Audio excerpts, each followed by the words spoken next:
It is always unpredictable here at Super Shogun. Welcome to Samurai Slam 3 Peapod JLC on the call. Baby. We are hyped.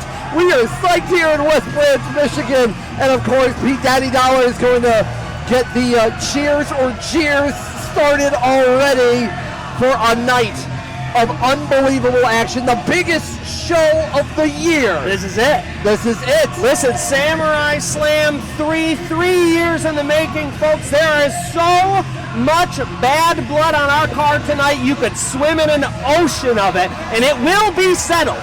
Whether it's by pinfall, submission, hardcore rules, or even a steel cage, we are going to see it all tonight at Samurai Slam. All titles are on the line, plus a triple cage matches, 3 cage matches tonight, plus so much in store.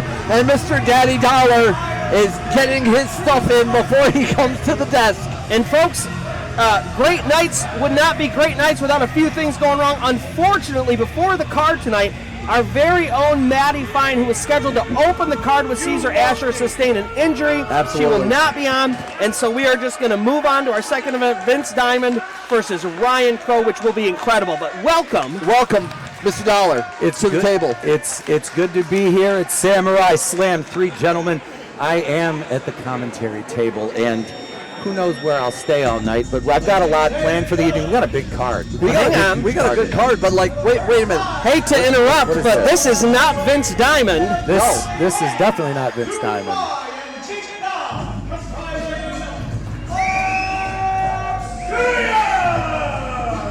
The group known as Obsidian. Big Dom, Marley Rain, ISO Rico and Apollo Prime, and Rico and Prime better known as Two Fly.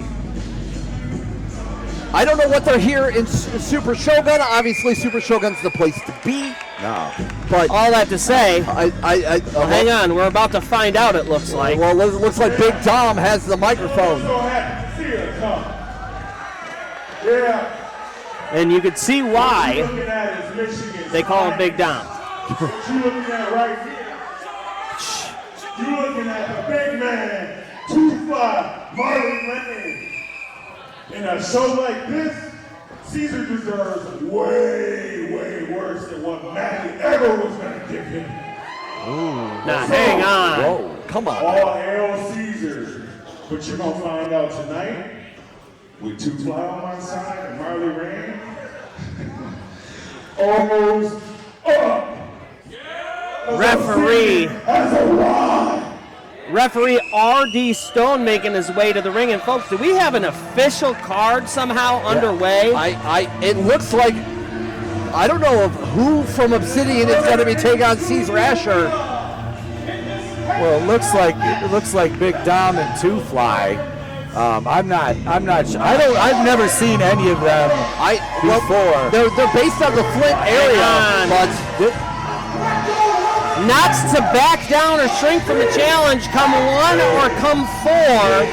Cesar Ashur has made his appearance and is making his way down to the ring now. The former Super Shogun Tag Team Champion.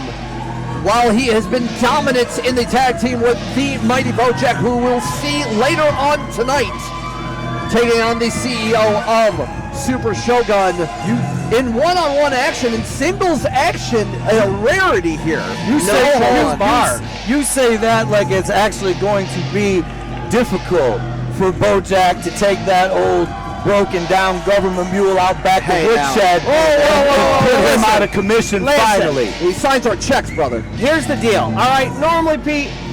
Speaking of them checks, how was y'all's envelopes last show? Mine was fine. Mine was fine. Are you sure? Yeah. Okay. Why do you ask? I just was wondering. I heard there was an issue with payroll. Oh, yeah. Well, there was something to do where when I was talking to Benjamin Brody in the back, all of the pay was gone. We have since been taken care of. Right. That's a shame. That is a tragedy. That's a tragedy. That is absolutely. I can't believe accounting made an error like that. Well, all that to say, Benjamin Brody, a cousin of mine, very close family, and I wish him the best tonight, and I think he's got Bojack well in hand. Well, Normally, as a commentator, I do try to stay neutral, but in Benjamin Brody's case, Well, nonetheless, Cesar Ashur with this almost near sold-out crowd here in West Branch, cheering for Cesar Ashur, which is a rarity. It's a turn of events for Cesar. and look at this Cesar in one corner, and in the opposite corner, what can only be described as an entire mob of people. I mean, look at this, 4. Certainly, the expectation is not that Cesar will take on all of them. And hang on, we have some kind of match underway here, folks, but it looks like all 4 members of Obsidian are still in the ring. Wow. Oh, so this is a 4-on-1 impromptu handicap match. And Cesar Ashur not backing down, but having words with the ref to probably say, hey, let's try to at least make this a little fair. Ironic coming from a man who ran roughshod over the tag team organization the entire time him and Bojack were at the top. But Iso Rico starting things off for Team Obsidian against Cesar Ashur. And while, Iso Rico and Apollo Prime 2 Fly have been successful in tag team competition, you're taking on a literal Mack truck of a human being in Cesar Ashur. Absolutely. And look at this Cesar Ashur quickly using the power. Ooh. And hang on, Iso Rico very quick on his feet. Very quick, but very cocky. The part of Cesar's game, I think a lot of people overlook, is how agile he is for a big man. This is very true. He's absolutely light on his feet for somebody as big as him. But this is not the start that you want to have if you're Cesar Ashur. I mean, Iso Rico getting a little bit of a hit in. And there it is, the agility of Ashur as Mr. Dollar. Whoa! There it is right there. That just put the power in Power Slam. He got all of that one, and Iso Rico smartly rolling to the outside there to regroup. And it looks like Apollo Prime now setting up and coming in for Obsidian. Well, Collar and elbow tie up. The good thing for Cesar is even if Apollo Prime and Iso Rico are in there at the same time, he still got him outweighed. That is so the true. power game is still on his side. Sure. But folks, let's not split hairs here. Big Dom is still standing over there, utterly fresh and looking terrifying. He's about twice the size of Cesar Ashur, who is no small man himself. Which is a rare, like I was about to say, it's a rarity that you make somebody like Cesar Ashur short. But the strikes now, the right hands of Prime in showcasing why he has done so well. Absolutely. Yeah, if your name is Big Dom, you either have to be huge or tiny. He's huge. He is huge, but it looks like Cesar Ashur, the fall of Cesar there in the power slam. There it is. And look at this, Iso Rico out, and now Apollo Prime out, and here we go. Here we go. Now the two bulls are going to butt heads. The battle of the big men for sure. And Marley Rain still on the outside. Wow. This is a rarity that somebody Hang on. The numbers game is looking up. It was only a matter of time. Wisely taking advantage of it. And look at this, referee Artie Stone very quickly, though, gaining control of everything, moving all 3 of the non-legal members to their corner. While this is a handicap match, the members of Obsidian have to tag in during this. And looks like Big Dom just really, by namesake, taking that massive foot into the face of Ashur. And this is exactly the place you don't want to be as Cesar, because everybody else now on the outside, they're gaining freshness. Any injuries they took are now in the past. And Cesar, it's like he doesn't have anybody to tag in. He's in for a long night if he doesn't fix this. His tag team partner, his regular tag team partner, will be on the card later tonight. Of course, again, Samurai Sign 3, this is a huge event, the biggest night of the year.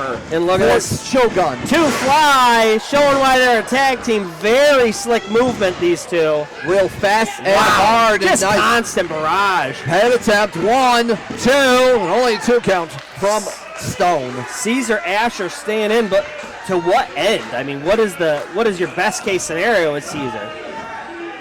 You just have to survive. I mean, and it looks like now we have a tag into Ms. Marley Rain. This is her first time getting in the ring. And she got Cesar tossed. shouldering her out of the way. As we have more people coming in here to the venue, it's going to be a huge night for everybody. And it might be a huge night for Obsidian, who is trying to make a name for themselves. Doing a great job of it. What a debut for them. Yeah, what a debut! What a win you could be by taking out one of the like powerhouses here of Shogun. And look at Marley Rain back on it. Marley Rain raining down blows on Ashur, but Ashur is still pushing her off and just chucking her halfway across the ring. You can tell she's definitely got a mean streak in her. Oh, hang on! Oh! Flipped it around with that Hurricane Rana. Wow! Marley Rain showing why she is very deserving of that 4th spot in Obsidian. That's incredible. I mean, obviously, if you're hanging around the tank of people here, especially Big Dom, you have to be picking up about a thing or two. We see the strategy they're using here works really well. You've got the 3 speedsters rotating in and out. Yeah. Nice double team moves.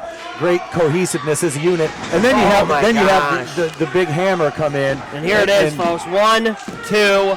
And that's what they're doing. That's saving on Dom, too. That's smart on his part. Let the little guys fly around. Let them use their energy up. You're the big horse. You come in there and just lay the lumber down when it's time to put the big man Cesar down, and that's what Dom's doing because he's the bigger man here. And not only that, but any energy that Cesar may have had has now been lost on the others. It's just, and this crowd is being really behind Cesar Ashur. Again, a rarity, especially with all the action of all we've seen here in Shogun by the Dead. 2 count there, once again by Stone. And this is not good. Cesar in real trouble here. Oh, and it just blows, but Ashur seems like to be getting another burst of energy with every blow. Could you imagine? You're going into work tomorrow. You're going to wrestle Matty Fine, 120 pounds soaking wet. Ashur! And then turn around and you're taking on 4 men. Yeah, that is a much different day at the office. Absolutely. Now both competitors are trying to get back to a vertical base and hang on to fly, just flying in there, taking care of Cesar. R.D. Stone really does need to get control here. But he can only do so much. And there we go. 2 fly. No. Hang on. Whoa. Double Northern Light suplex by the big man. Cesar just suplexed both of them out of their boots. Oh my goodness gracious! Snaps off with that neck breaker. Catches that foot. Here we go. Up. Powerbomb. Sits down with it. Jinx, you owe me a space. Sorry. Man, you got me. Oh no, Big Dom. About to get goozled. Oh man. Choke slam by Big Dom. 1, 2. Oh my goodness, Caesar's still in this. Caesar. And look at this Marley Rain on the outside, can hardly believe it. We can't hardly believe it here at the desk. I mean, Big Dom just tossed Cesar Ashur like he was nothing. I can't believe and hang how on. he got him up for that. Well, Marley gonna try to get her licks in. Look at this, acting all cocky like she didn't have 3 other people helping. This might backfire on this young lady here. Oh, turned her inside out. I am surprised. He speared her all the way back to the kitchen where she belongs. Okay, now. All right, come on, man. And hang on, Cesar trying to break that arm. And I think he might have injured the arm there, Big Dom. Here we go. He got it up. Oh my God! Mother of God. The strength of Cesar. That's it. Took 1, 2, that's it! Wow. Nobody can ever question Cesar Ashur and his ability to dig down deep when he needs to. He just took 4 members of Obsidian out, including that nasty Death Valley driver on Dom. My goodness. But folks, let's just talk about Obsidian for a second. Yeah, they may have lost to Cesar, but man, great teamwork, tagging in and out. They showed all of the promise of a great tag team. That's a lot of talent there, and they're young, and they come with the shaft. But listen, tonight Cesar could just not be denied. Tonight was his night, and I wonder what's next for this man who has reigned so high in the tag team division for so long. All eyes are on Super Shogun for Samurai Slam 3. Big Dom still wants some here. The other members wisely pulling him back, saying, live to fight another day, big man. And look at this Obsidian crawling to the back. going to lick their wounds.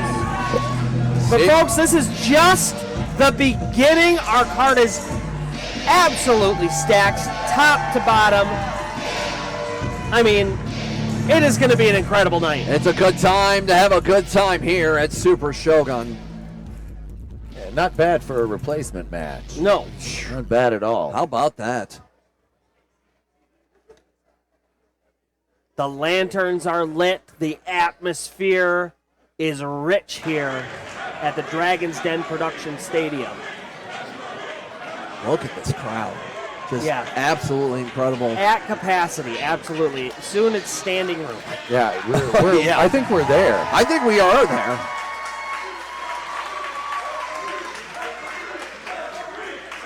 That seems to be a new official. She seems familiar. See, slightly familiar. There we go.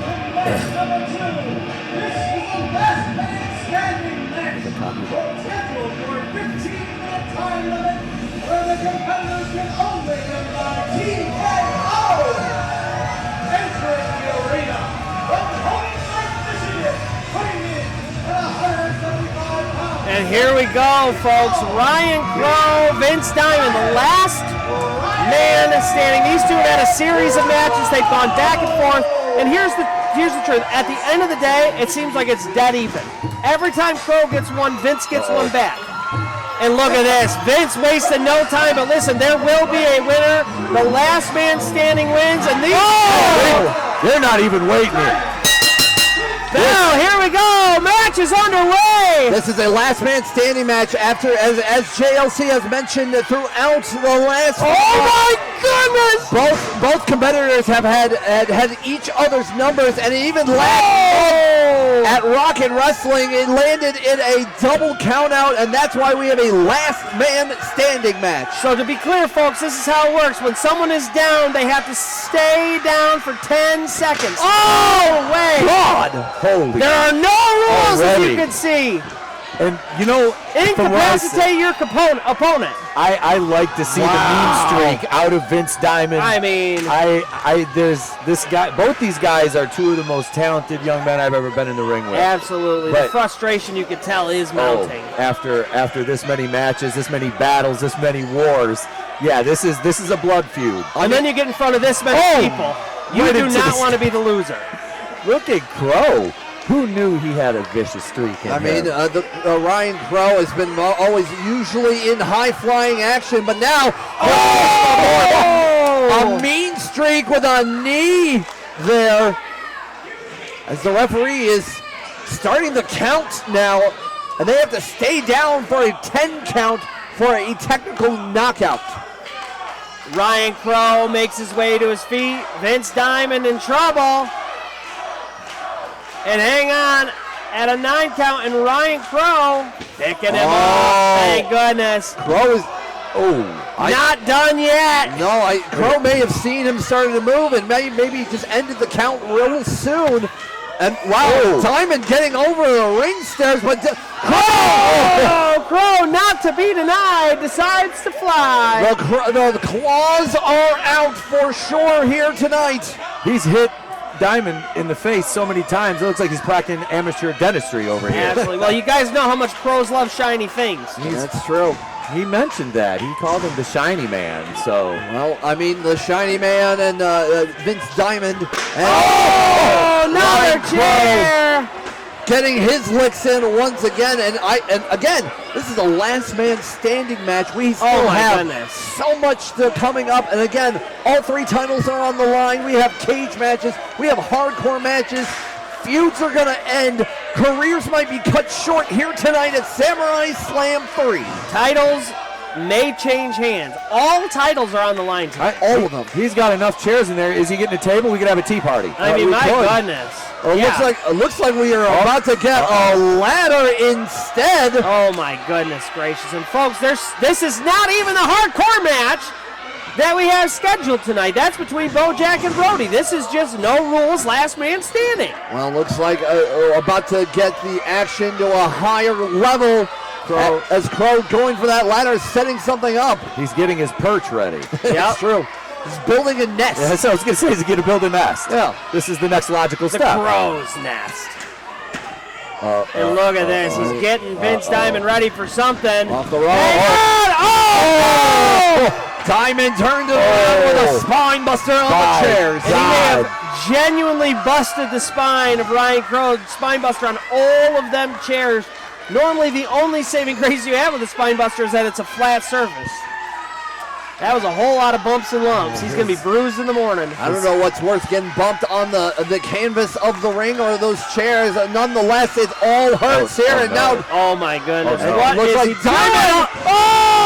with a clothesline from the top. Using that ladder for extra height. He was so high up, that was the clothesline from heaven. That sure Fair was. enough. That was out of the atmosphere. Holy cow. Any higher and he would have cracked his head on our overhead lights. Once again, Oh, both these oh my competitors. God. Now what? He's getting another ladder. And again, there's no titles on the line. This is just pride at this point for the amount of times these two have wrestled. Obviously, Shogun management is kind of keeping an eye on this because either one of these men, after this match, could be in contention Oh to my some of the great goodness. titles that we have here tonight. Vince Diamond making sure Crowe is still incapacitated as he's setting up this larger ladder. Where do we find a bigger ladder? Yeah, Right? Is this like the Right into it. right into the chesticles? Oh no! It all hurts. It's just metal framed on flesh. And now Vince Diamond setting up these chairs in a square pattern. Who knows what he has planned next? Chair table is the crowd here. The Dragon's Den Productions is talking about. And hang on, Ryan Crowe. Gets caught. Oh, see what he's got. Oh my God! The strength of Diamond. Oh my God! I think he might have broken the bird's wings.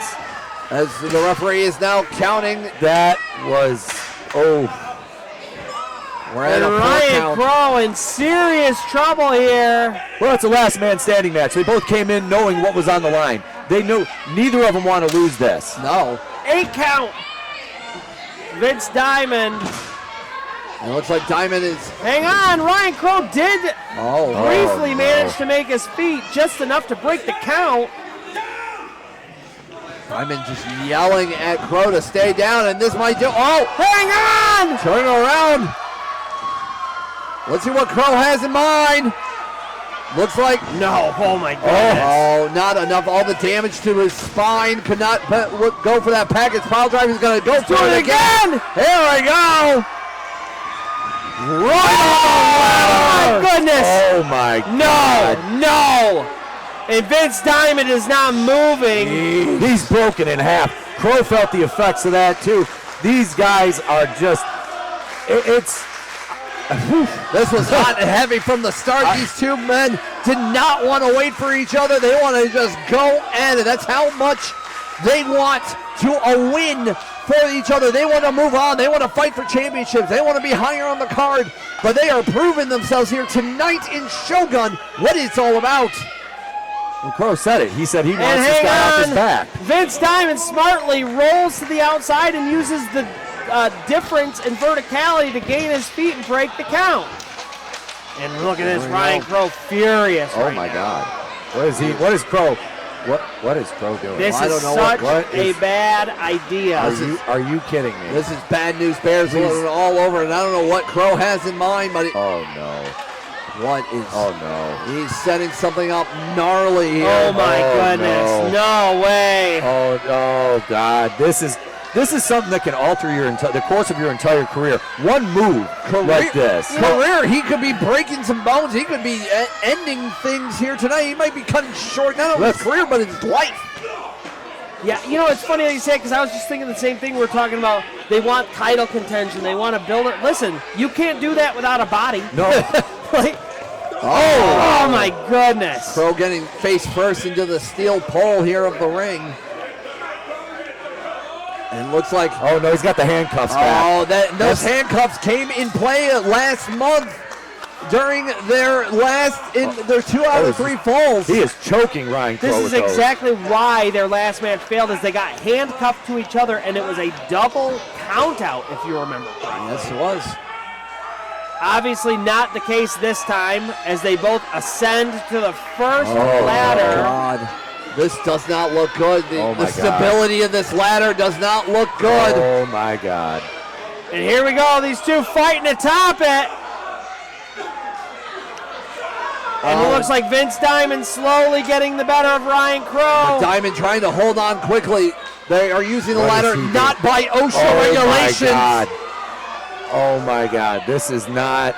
And they are way up there, folks. Are you kidding me? I mean, the ring's already, what? 4 or 5 feet off the ground, and now a ladder. Hang on! Ryan catches him! No way! What? He's got him hooked. This cannot end well. Oh, my God. Oh, my God. The ladder. Holy Jesus, the ladder's cracked in half. The ladder crumpled by the weight of both gentlemen. Is Vince stuck in that ladder? And Vince Diamond's body is in no shape at all to continue. That is a tangled mess of steel and flesh, and it is not pretty. Vince Diamond might be dead. The diamond has been cracked, I think, and it looks like we have a 6 count. We have a 7. Let's see who gets up. If Ryan Crowe can get up. Ryan Crowe is stirring. Hang on.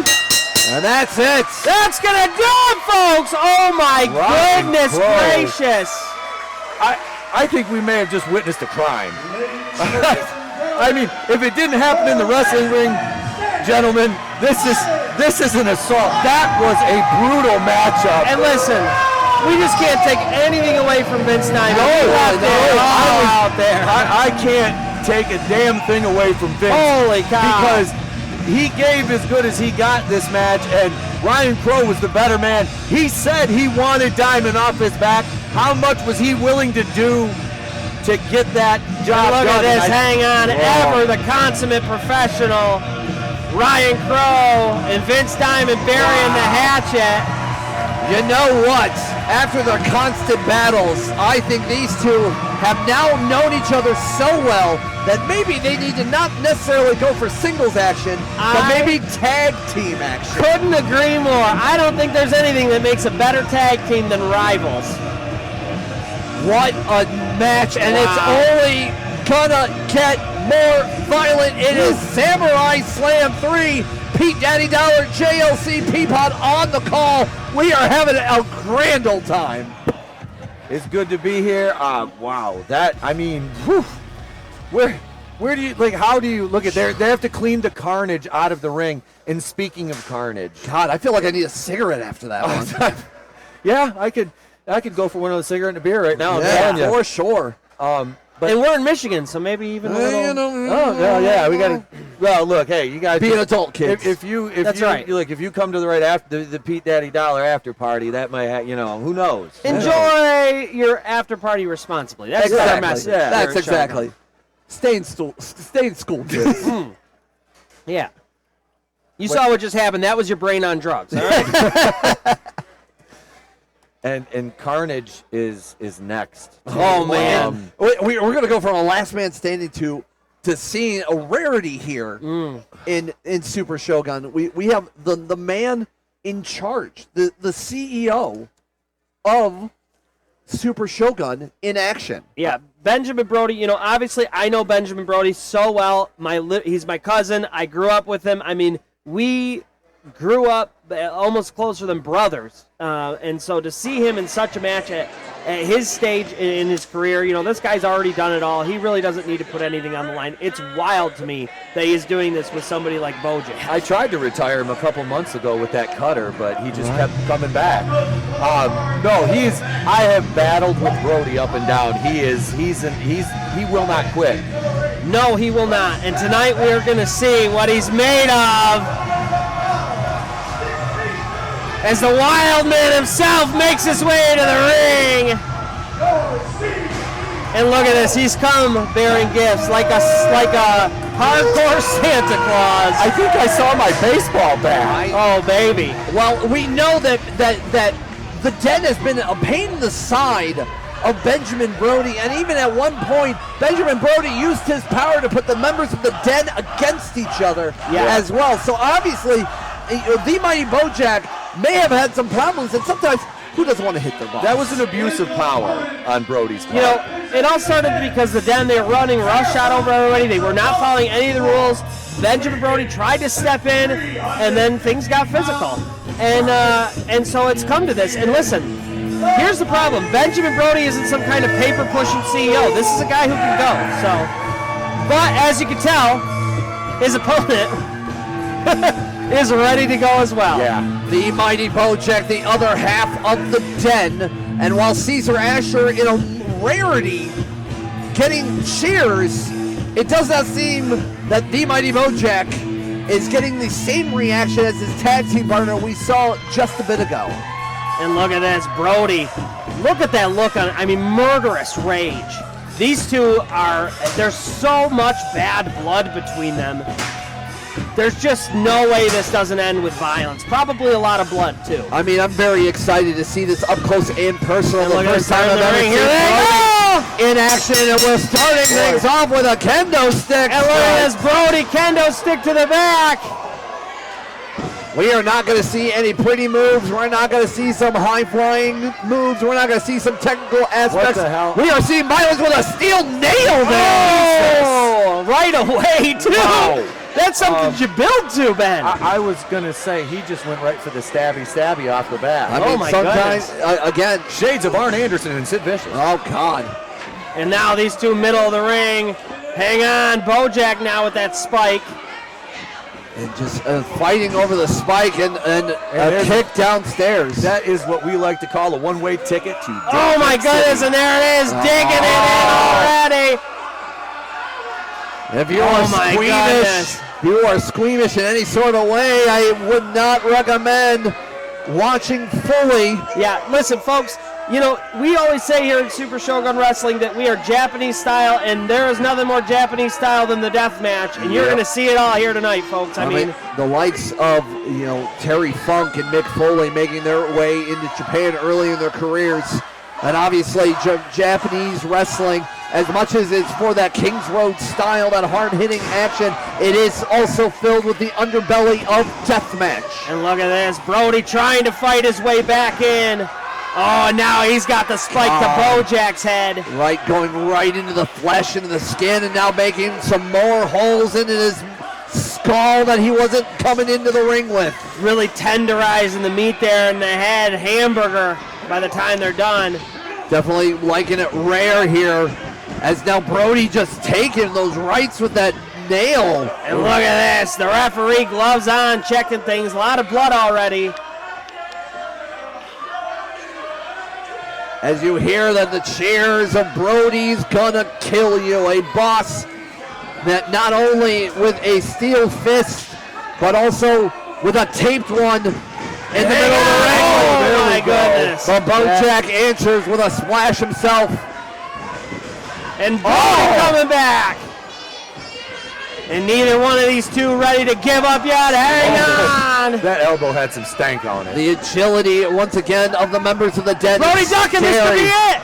Lariato, broken. Oh my goodness, spine buster. And Brody goes down. Brody was trying to go for that ripcord lariat, but now it just answers and eats a senton there from Bojack. Bojack now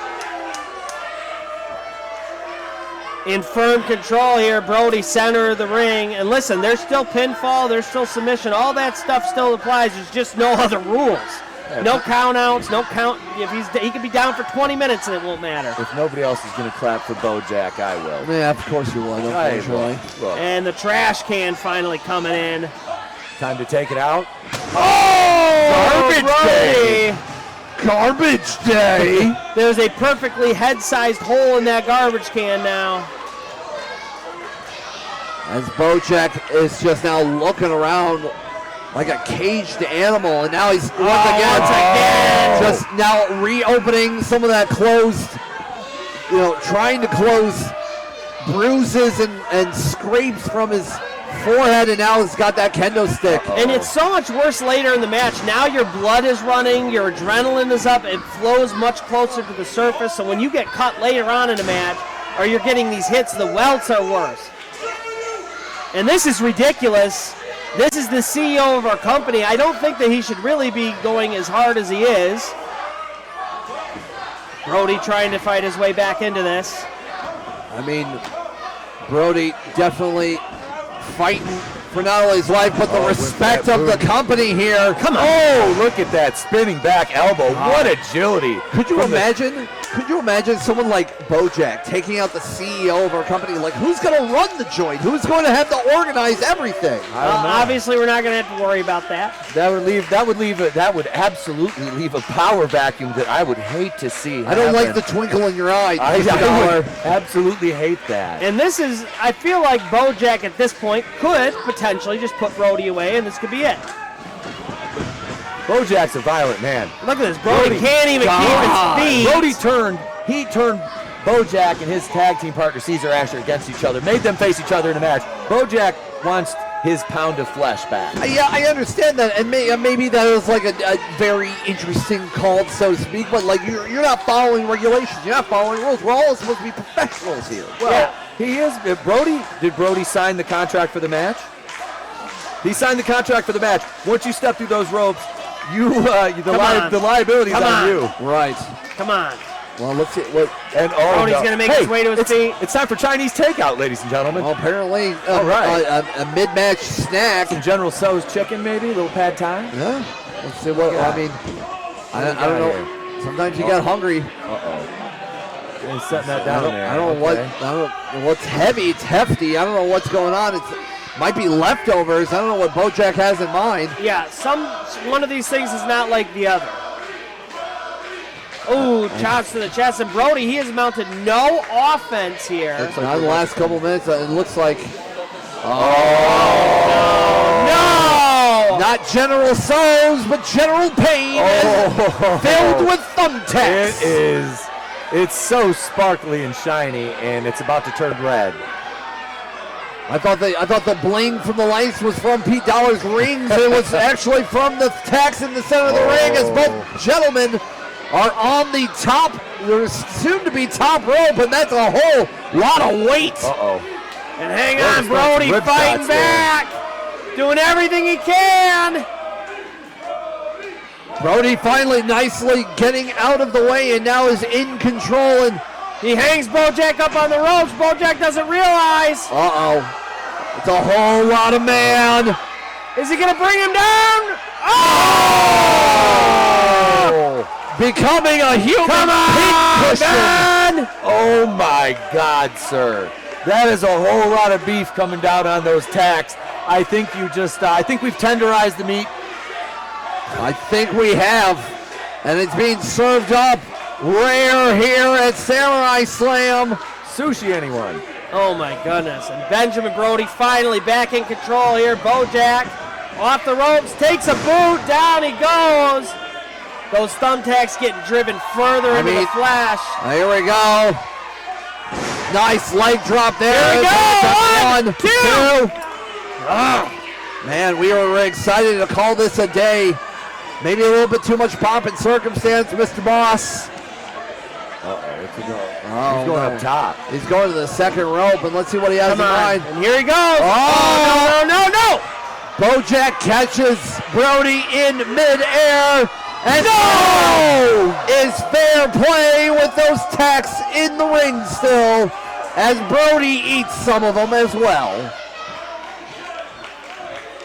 And this is not good. Okay, now he's choking him. I don't. What's going on? I mean, he just says time to go night-night. Time to go night-night. Time to go night-night. What is going on? All right. Where are you going? What are you doing? Jesse, where are you going? What is happening? What is Jesse doing? It looks doing? like I don't know what Jesse's doing. I mean, we heard that. We heard that. What do you? Hey, come on! Jesse's grabbing a rag, a t-shirt.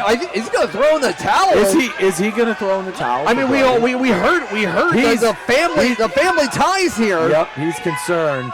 I mean, I understand it. And I've never seen Jesse leave the table, leave the desk. There it is. Oh, he threw it in.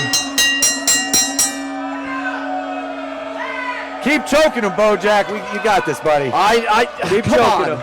Keep choking him. There we go. What a victory. Jesus. What a victory for the mighty Bojack. He just choked out our boss, Dollar. This creates an opportunity for a new regime to step in and take over here, which I'm a fan of. Oh, the wheels are spinning now. That was a fantastic effort by Bojack. The mighty Bojack just toppled Benjamin Brody. Wow. And now we have the mysterious figure that's been around here. Who is this? He's been appearing on Shogun shows for the last few months. Who is this? I have no idea.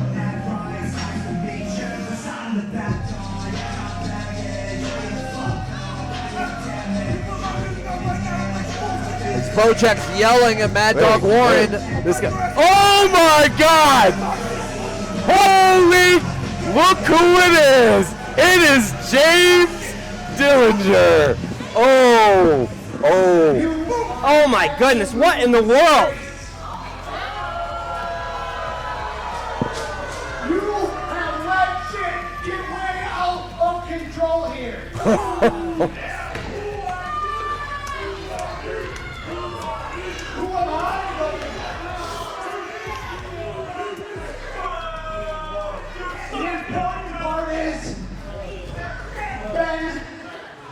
The board has voted you out, and they have voted me in. What? Now hang on. This is so what I was talking about, boys. My name is James Dillinger. You that have heard of me, everything you have heard is absolutely true. For those of you who don't know, James Dillinger and I go way back. You should know that things are about to get pretty damn interesting around here. Now get this piece of trash out of my ring. I would like to welcome Mr. Dillinger to the family. This is fantastic. Well, and this is not good. This James is wonderful. James Dillinger speaking about the board has voted out Benjamin Brody. Jesse's gonna go check on his cousin. Pete, did you have any portion in this? Did I have anything to do with this? Do I look like somebody who would do something so underhanded? I'm a man of integrity.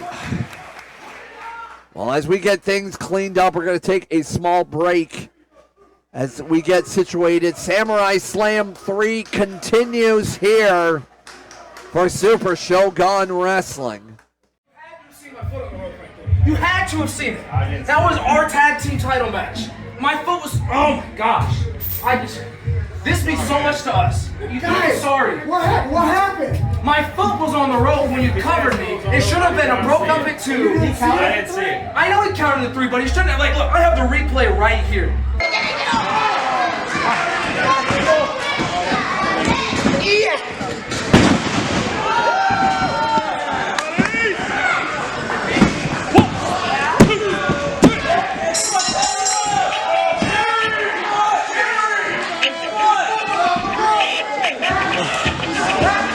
You can see right there, my foot is clearly on the rope. Those tag titles mean so much to Cake Monster and I. We can't have that be the last chance we get an opportunity for him. That can't be. Not like that. Man, that's the best I can do. I can talk to Brody and try to get you guys another tag match. You guys. Hang on. Your decision's final, though. I know his decision's final. This match is final, but maybe I Hang can talk to on. Brody and get you guys another match. I'll give you guys a deal. Since Jerry didn't see the foot on the rope, I'll give you guys another chance. We're down to fight. We're defending champions. Yeah. But if you can't beat us without an excuse, No more chances. We're on to the next one. So, since we're laying out the challenge for Samurai Slam, us versus you, round 2, how about we let them come up with the stipulation? No, that's a great idea. Because I have the perfect stipulation in mind. Because one referee makes a mistake, that's no problem, I understand. I'm really mad, but I understand. 2 referees aren't going to make the same mistake again. So Samurai Slam, one more time. If we don't win, we don't get another chance. But there's going to be 2 refs. Because that is oh so delicious. Alright, I'm defending champ. I'm with It's it. the right thing to do. I'm with it, Cherry. I'm counting on you this time. So this match is going to be called 2 refs, 1 match. We got this. I don't think I like it. I don't know, man. I don't know about that. Here comes Dr. Mario. We return All right, to wrestling action. We're our first of 3 title matches tonight. All singles action tonight, folks. Until now, tag team championship online. Oh, that's not true. We started off with a wild impromptu handicap 1-on-4 match, but nonetheless, tag team action. You know, Peapod, there's just something about tag teams that I just find so interesting. The dynamic of the teamwork being the X factor. There's just so many different things you could do here, and Oh So Delicious has been putting it together correctly for a while now. Camden Francis, Cake Monster, they want to make sure that things hopefully go their way tonight for this title defense. As we saw last month, there's a little bit of post-match confusion as Camden had his foot on the ropes. The referee didn't see it. He cleared and talked to SOS in the back, saying, we want one more shot. And now we have 2 referees, 2 tag teams, and 1 set of tag titles on the line. SOS, of course, taking the titles off of the inaugural champions, the Den, and have been holding them ever since. Last time, you know, like you said, there was a controversial ending. Camden Francis, man, very out of character, got very upset about the entire thing. A total change of his character, so hopefully he can keep things composed tonight. Well, it's also big shots for Oh So Delicious, because if they cannot get it done tonight, they will not get a shot as long as these 2 men have the titles. Yeah, back of the line if they lose tonight, but speaking of which, these 2, I mean, SOS. Straight out of Saginaw, Nick Green, Sean Ace Evans, ready for their next tag title defense here at Super Shogun, here at Samurai Slam. Ray Larson once again not with them tonight, so shouldn't be any tomfoolery, no chicanery. It should be straightforward enough. And boy, straight out of Saginaw, they love to have fun. So do Camden Francis and Cake Monster. We are about to be in for a treat tonight, folks. Once again, there's also 2 referees, 1 on the outside, 1 in the ring, as both teams getting hyped up, getting psyched up. Our first of 3 title defenses here tonight, and we'll send it back to the ring for the official announcements. Welcome to the Super Shogun Wrestling Tag Team Championship match. It's scheduled for a 30-minute time limit and also scheduled for in the corner to my right, from Saginaw, Michigan, representing 2/3 of straight out of Saginaw, we have the electric Ace Evans and the amazing Nick Green. Together they are straight out of Saginaw! SOS want to continue their winning ways, and they could do tonight if they can get past Oh So Delicious.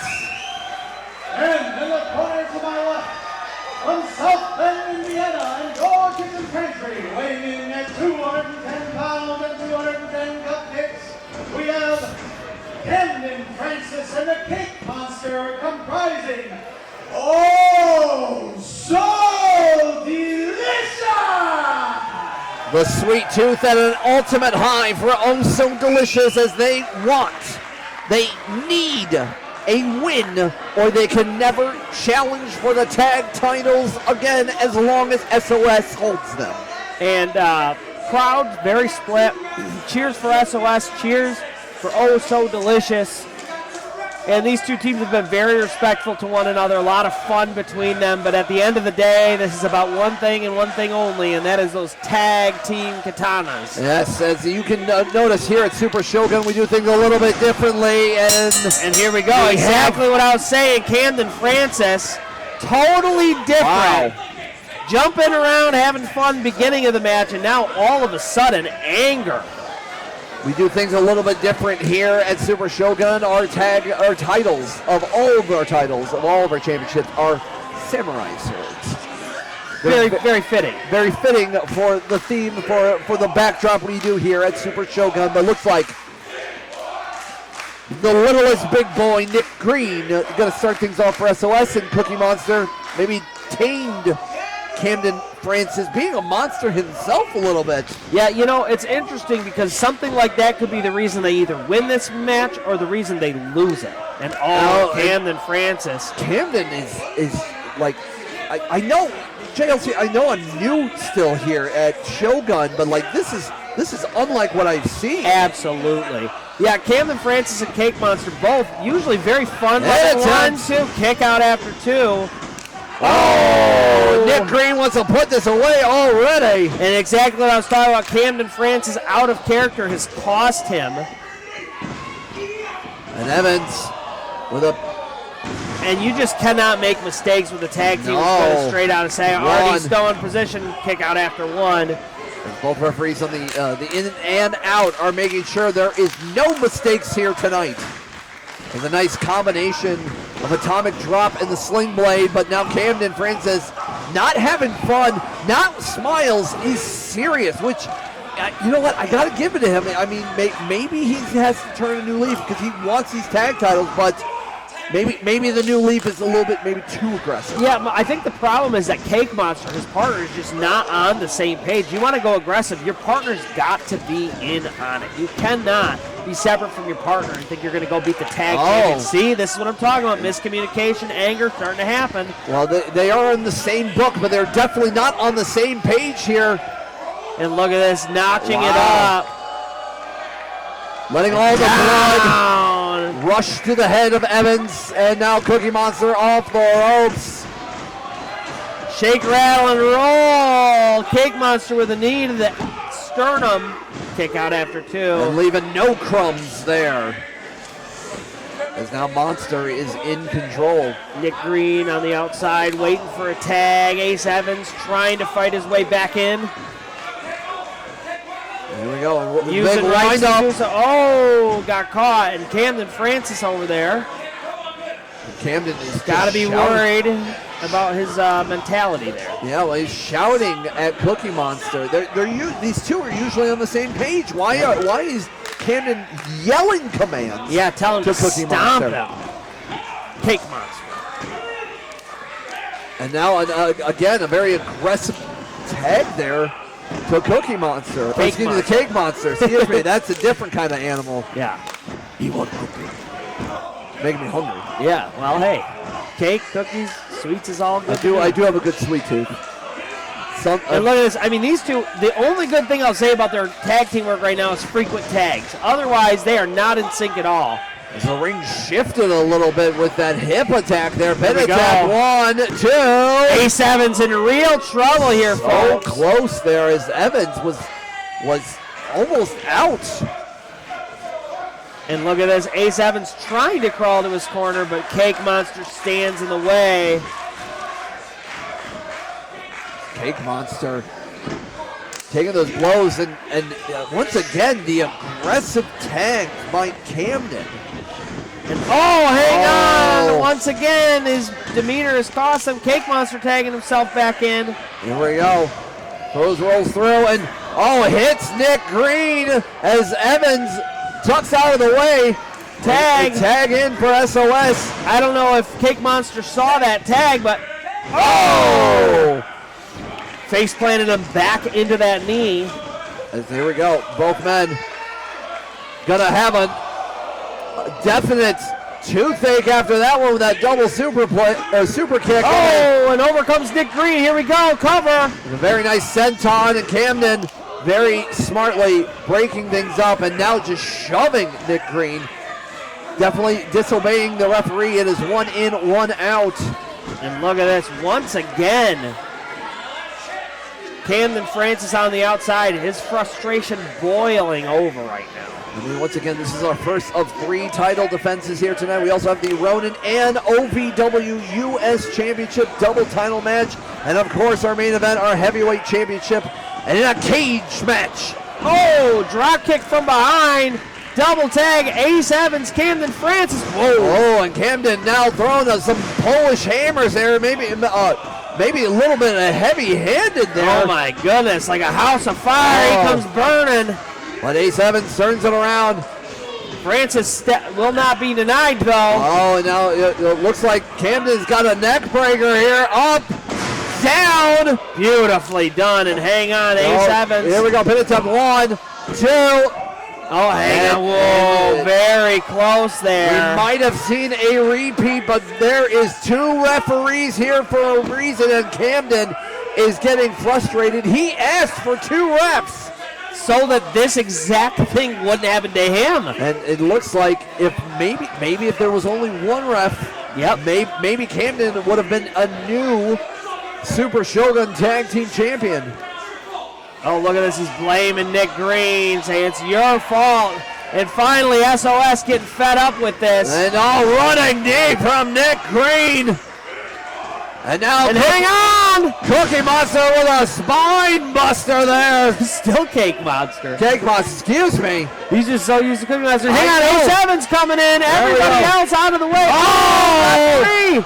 Referee taking out TKO there from Evans. This is it. This will be a 1, 2, 3, 4, 5, and this is crazy. 2 referees, 1 knocked unconscious, and Camden Francis. Camden has a chair now, and again, our main referee inside. The second referee is just there for extra work, but it looks like Camden Francis is about to put things away for SOS. Nick Green wise to it though, steals it.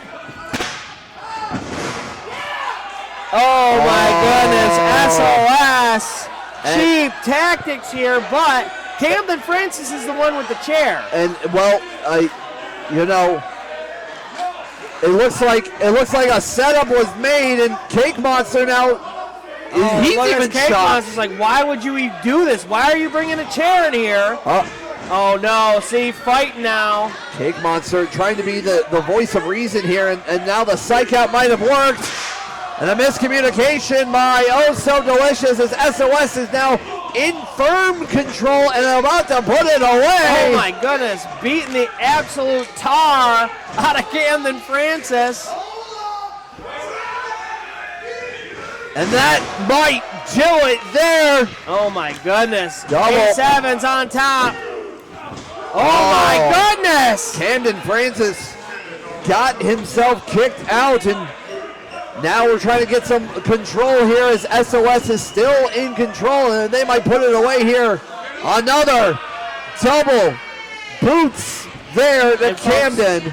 This is going to be the beginning of the end here. And once again going for a double team senton maneuver to no avail. Francis wise to it. They went to the well one too many times. He's still trying his dangest to fight back in. Pump kick from Evans.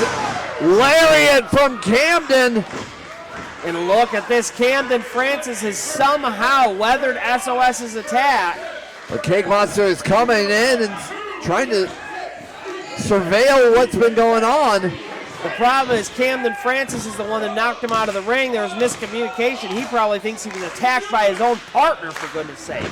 Cake Monster is hungry.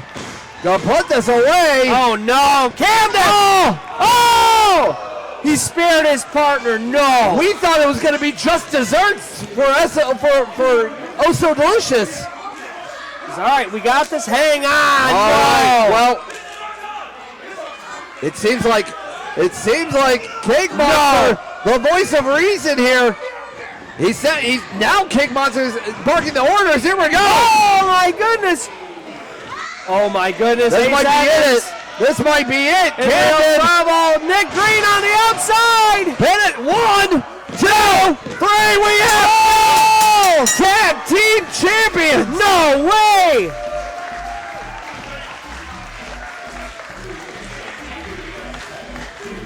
Hang on. Wait. Hang on. It looks like the referees are saying something. The outside referee is. Ladies and gentlemen, your winner and new Super Shogun Tag Team Champions. Oh, so delicious! They finally did it. Oh my goodness. And overcoming huge communication challenges in the early going. And really throughout the entirety of the match. Maybe the aggressiveness of Camden definitely was needed. And look at this, I think Cake Monster is saying, Camden, we need to apologize and shake hands. As all of our referees making sure, but oh so delicious has done it. We have new Super Shogun Tag Team Champions. And SOS really good sports about all this. All things considered.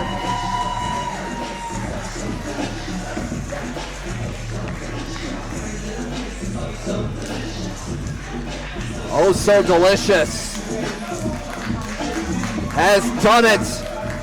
And now the third ever Super Shogun Tag Team Champions, but it's one thing to fight for them. Now the test for Oh So Delicious is holding on to those tag team titles. Yeah, very difficult to climb to the top of the mountain, much harder to stay there. And still to come, King's Road action. We also have a grudge match between Steven Lyrics and Austin Travis. The Ronin and OVW Championships on the line in a double title match. And then 3, count them, 3 cage matches. The loser leaves Shogun as JJ Hughes takes on Roberto Cruz. Red Tiger and Great Akuma finally try to put it to rest. And your main event, the heavyweight championship cage match on the line. Jacob Braun, Anthony Toatele. All that's still to come tonight. Whew. Strap in, kids. Yeah. Hey. Look at it, man. Tag Team Champions. Over a year in the making. And finally, our validation, the coronation of Super Shogun Tag Team Champions. Feels great. Yeah. I know I was losing it out there a bit, but this just means so much to me. It means so much to us. We worked so hard to get here. And now we can officially say that we are Tag Team Champions. And that's oh so delicious. It's Samurai Slam. Ric Caurdiea and Brandon Day go one-on-one in a King's Road match. The start I've had in Super Shogun Wrestling has not been what I wanted. Lost opportunities, squandered chances. Confess my confidence is a little shaky. But Rick, I know you're honorable. I know you're tough. And I know you're capable of violence. And I think that's exactly what I need. Promise me this, Rick. Bring everything you have to Samurai Slam. Bring everything you have to the King's Road. So that only one of us walks away.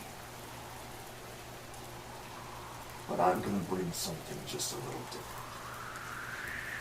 Because after all, I am the king. Super Shogun Wrestling. I made you a promise. A promise that I would represent the King's Road style of professional wrestling in America, in Super Shogun. And for a long time, I've been called the gatekeeper. I looked across the locker room, and there's great, great talent. But no one could walk the way of King's Road like the plus-size Terminator. Enter Brandon Day. From the first day he stepped foot in Super Shogun, I knew this was a man that I had to wrestle. This is a man who could walk the path, who could walk the way of King's Road. He can match me in suplexes. He can match me in strikes. And on August 30th, it's Samurai Slam, West Branch.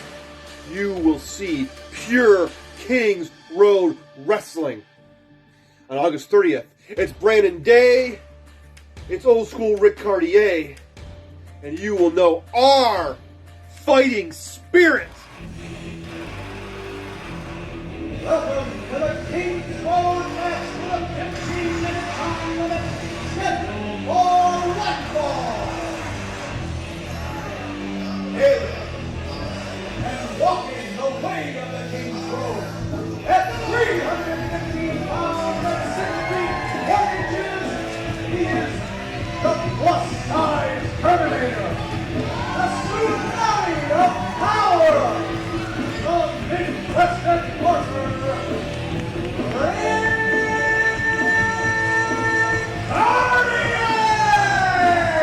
Ric Caurdiea is entering the arena here at Super Shogun in a more traditional style of wrestling that he is used to.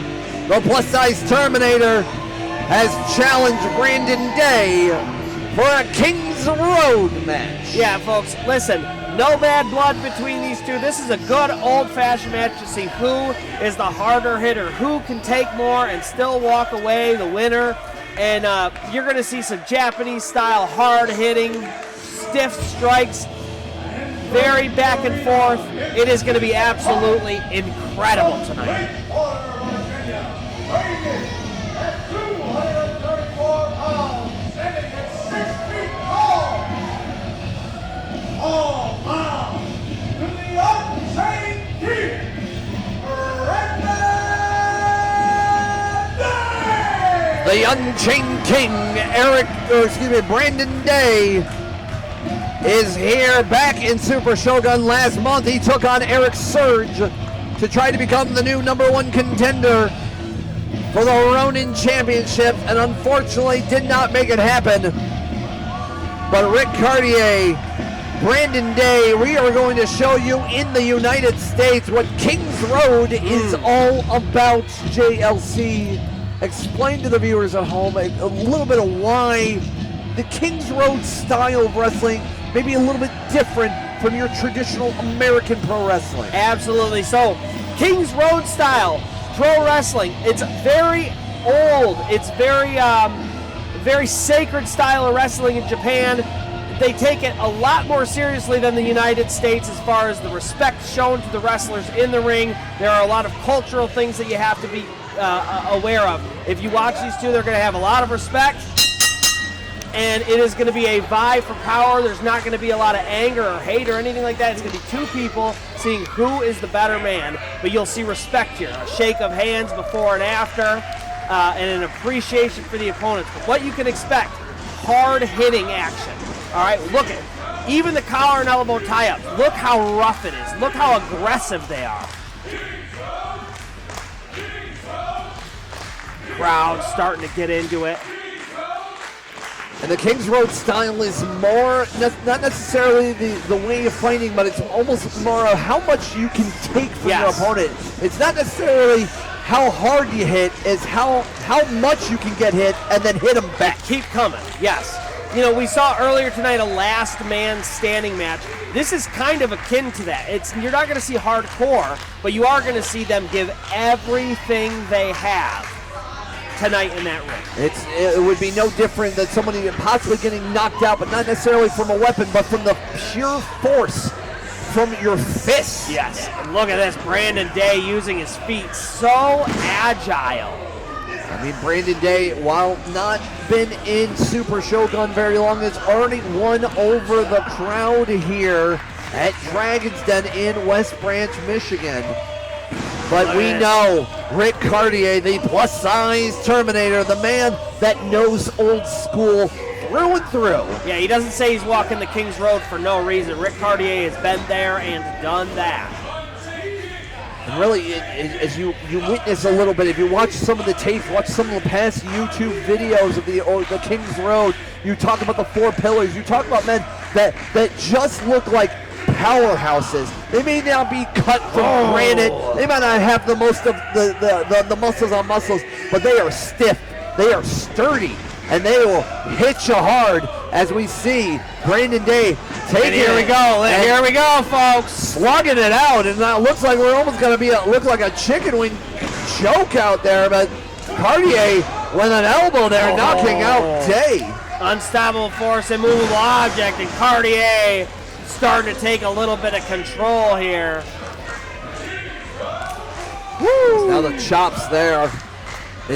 You'll see a lot of chops, a lot of striking, a lot of, it'll be a rarity that maybe somebody throws a kick in there.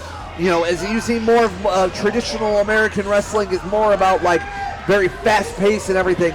Things like the King's Road style kind of slows it down a little bit, kind of going back to the bare bones, almost akin in a sense of MMA fighting, when it's more about striking than anything.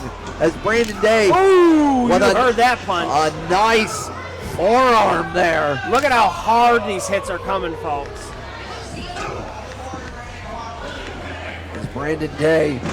Oh my goodness, really laying him in there. And then now a kick there by Caurdiea, and once again taking strikes to Day. But Day is now like getting his shots and his licks in. As now, more from Caurdiea. And Day, and again in that King's Road style, it's a rarity that you see a drop kick. Absolutely, a 2 count. And again, it's more about the strikes. It's more about how much you can take and then give back to your opponent. And a nice European uppercut from Day, continuing the hard strikes here. Oh my goodness. Ooh, right by the Adam's apple, right by the throat. And people chant big mistake. Ric Caurdiea, not a man you want to chop. I would say that they're the 2 biggest choppers in our organization. I mean, Caurdiea running into an elbow, backs him up. There we go. It looks like we might be going for a Saito here, but it looks like more palm strikes now into the face of Day from Caurdiea. And Caurdiea knocks down Day. Oh, a nice agility there from Caurdiea. And saw it coming. Look at that. Chuck Brandon Day out. Yeah, he set a little trap for him, and Brandon Day fell into it. Here we go. 1, 2. Knew there wasn't going to be a kick out, or knew there was going to be a kick out before the 3 count there. Brandon Day has made of stronger stuff than that. I mean, we saw that Brandon Day was trying to go after the Ronin Championship, and we will see that in just a little bit as our second of 3 title defenses here tonight from our champions at Super Shogun. It's all here at Samurai Slam. It all comes down to this. And look at this, Caurdiea forced him down. He's got an arm isolated there. Looks like an arm bar there, wrenching back, maybe a Fujirama arm bar, as you are tearing apart on the wrists, on the forearm, on the rotator cuff of your opponent there. Very simple but yet effective move if done properly. And Brandon Day doing everything he can to find out. It's a nice rollout. And it now matches him with his arm bar, his own more traditional style, laying back, rotating, using his feet, his thighs, his legs, using them as extra strength as he's going after the wrist. But it looks like Caurdiea is trying to turn it around into a pin attempt, and he got it almost at 1. And look, it's trying to roll him back on his shoulders. Brandon Day wise to it, trying to lean forward. And that's a whole lot of man. Hang on, grabs an ankle. Turned it around now with an ankle lock. Very smart. And look at this. Caurdiea in some trouble now. The leg is an area of Caurdiea's you really do have to attack. If you want to stop the power, you got to take him out at the root. There's as you mentioned, and those are some strong roots there from the plus-size Terminator, but he's using them to climb and break the hold there at the bottom rope. And look at this, Brandon Day immediately breaks the hold to get his feet, looking for his next avenue of attack. I think he's going to be going for a, I thought he was going to be going for a chop, but it looks like now, since, as you mentioned, you know, he's diving right into the legs there, and now a dragon screw. Beautifully done, ripping at basically every part of that leg. You're twisting it as you rip them across the ring. Your knee, your leg, your thigh, you know, your ankle, it's all there and it's all connected. You know, the quad, you hear about the quad muscles being targeted and being torn in matches. You know, this is how it's getting done with the constant energy towards the leg. And look at this. He had Caurdiea's leg isolated again. Rick finally making his feet, but it looks like he's already the Unchained King unchained on the offense against Caurdiea's leg, and the referee's checking up on his knee, making sure it's not torn. Maybe not calling this match early. And look at this. True Kings Road style, Caurdie trying to make his feet again, even though that left leg is in serious trouble. The clubbing blows from Caurdie. Spinning back fist there. Bought himself a little room. Here we go, going for a shining wizard from the plus size Terminator, but not enough. Man, this is what's going to cost him that 3 count. So close with that leg. So smart of Day to attack that leg. Clearly bought him some time here, paying dividends. As the count now, we're at 4. Both men somewhat at a vertical base here, and now the first strike from Caurdie. The next one from Day, and both gentlemen back and forth, center of the ring, trying to gain some momentum. Oh my goodness, and you can hear the hits all the way here at the booth. And it looks like Caurdie was going to go for some kind of backdrop driver of some sort, but grabs the ties, and there we go! Beautiful back suplex there. Back body drop. Got all of it, but once again, that leg kind of maybe buckled from underneath them. Only just flopped over for a cover there, and only a 2 count. If Caurdie had had a better cover, maybe wrapped the leg, he may have had a 3 count there. Tough to say. I mean, Ric Caurdiea, we know how well he has done, and you know, obviously we saw last month in that double, dog collar match against the Den, but this is something different. This is his bread and butter, this King Road style.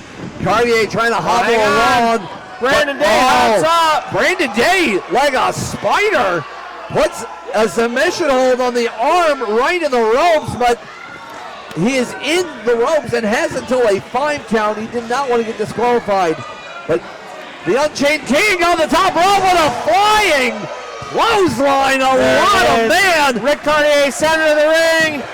Oh my goodness. Wow. That was a lot of man flying through the air. 2 7/8 count.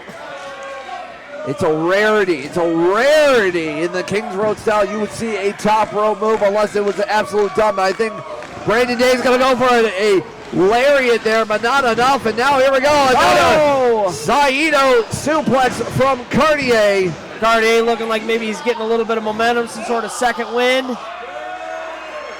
I think we're about to see the final bell, maybe. Or maybe he's going to be going for that detention driver, that butterflied neck breaker. Oh, it looks like. Hang on. Ooh, he was going for it. Oh, here we go. Get that leg. Oh, we got that chicken wing once again. Maybe not a chicken wing, maybe like a style of the. One of his finishers is that Taz mission. He may be going for that, the Kata Hajime. Yes, but got out of it. And Caurdie wisely backing him into the ropes. These two, you can tell they are exhausted. Very little left. But here we go, Brandon Day. Brandon Day throws his whole body into that on. Caurdie now, another lariat into the corner. And these two unwilling to give in. Just two big, meaty men smacking the crap out of each other in a snap power slam from Brandon Day. One, two. Wow. Kick out after two from Ric Caurdiea, and you could tell from Brandon Day's expression, what do I have to do to put this man away? I mean, seriously. Brandon Day has been showing some tenacity here. I think he's about to pull it away for another lariat. Oh! Blocked the lariat attempt and turned around with an elbow. And now another clothesline. And into the corner. Ric Caurdiea's head bouncing off of way too many hard objects right now. From pillar to post, and here we go. There it is, the lariat. 1, 2, 3.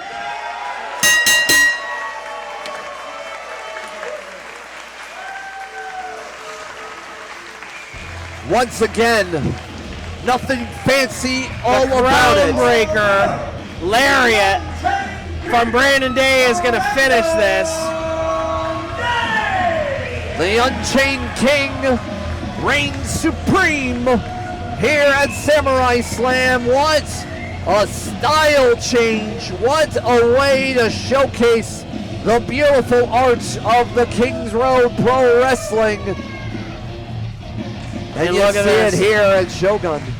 As I said, respect from these two before, and you will see respect after, whether they want to or not. A shake of the hands to end the Kings Road match. Beautifully done here at Super Shogun. Brandon Day. Ric Caurdiea, great matchup tonight. Wow. Really, I really enjoyed that. Ric Caurdiea showing his respect for Brandon Day. Talk about two men showcasing a very old school, but maybe as old becomes new again, that Kings Road style here at Super Shogun for Samurai Slam.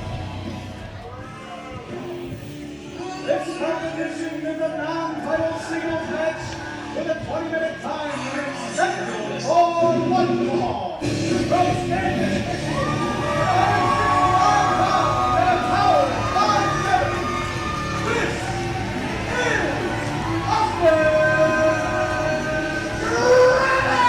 and the Mosh Pit Prodigy, the heavy metal maniac, Austin Travis. A lot of bad blood with Steven Lyrics here. Steven Lyrics and the Symphony of Destruction have been destroying people in some very cheap ways lately. An entire group of people who will just descend on somebody and annihilate them, including none other than Austin Travis, who is looking very seriously at getting some revenge on Steven Lyric. Well, the Symphony of Destruction has been a menace here at Shogun, but now it's time to turn the classical beatdowns off, and let's turn up and up the punks with Austin Travis finally getting his hands on Lyrics.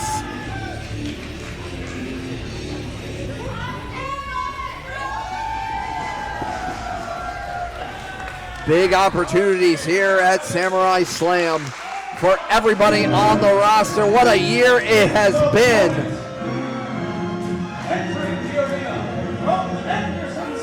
And here he is, folks.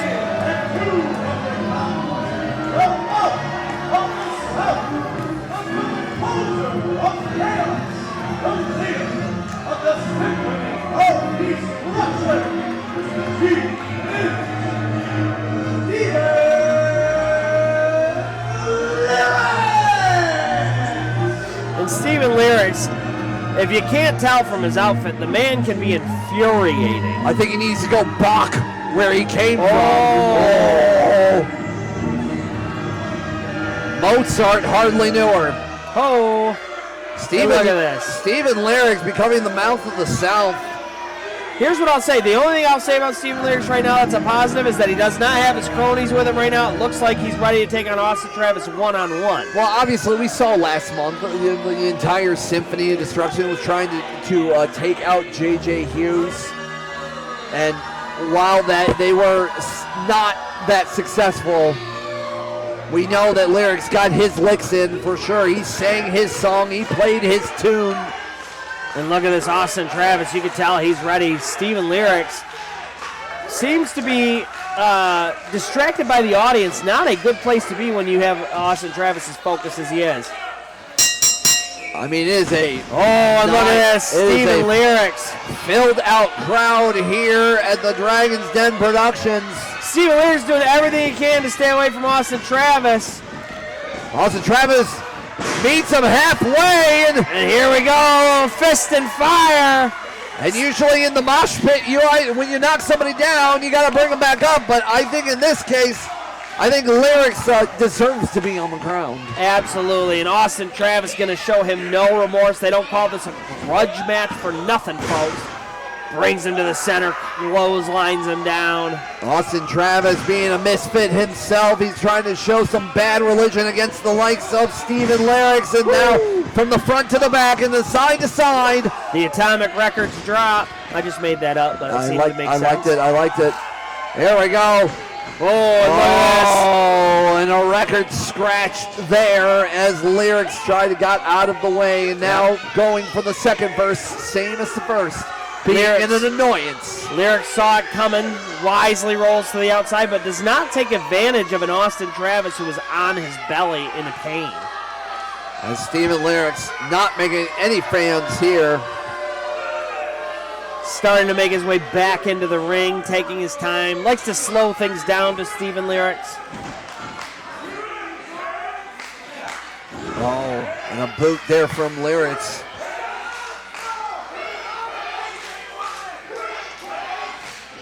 Austin Travis trying to get back up, but every time he gains his feet, Steven Lyrics knocking him back down again. I think Steven Lyrics maybe took a page out of the moshing playbook of the Prodigy. Hang on, roll up. Roll up. Oh, kick out after two, but it gives Austin Travis a moment to breathe. And a big clothesline from Lyrics. Trying to go for the chorus and trying to go to the end of the song here at Samurai Slam. The crowd as firmly behind Austin Travis as one can be. Beautiful sidewalk slam there. Only a 2 count from Lyrics, much like a rock and roller would smash the guitar at the end of the set. Lyrics took down Travis there with that sidewalk slam to no avail.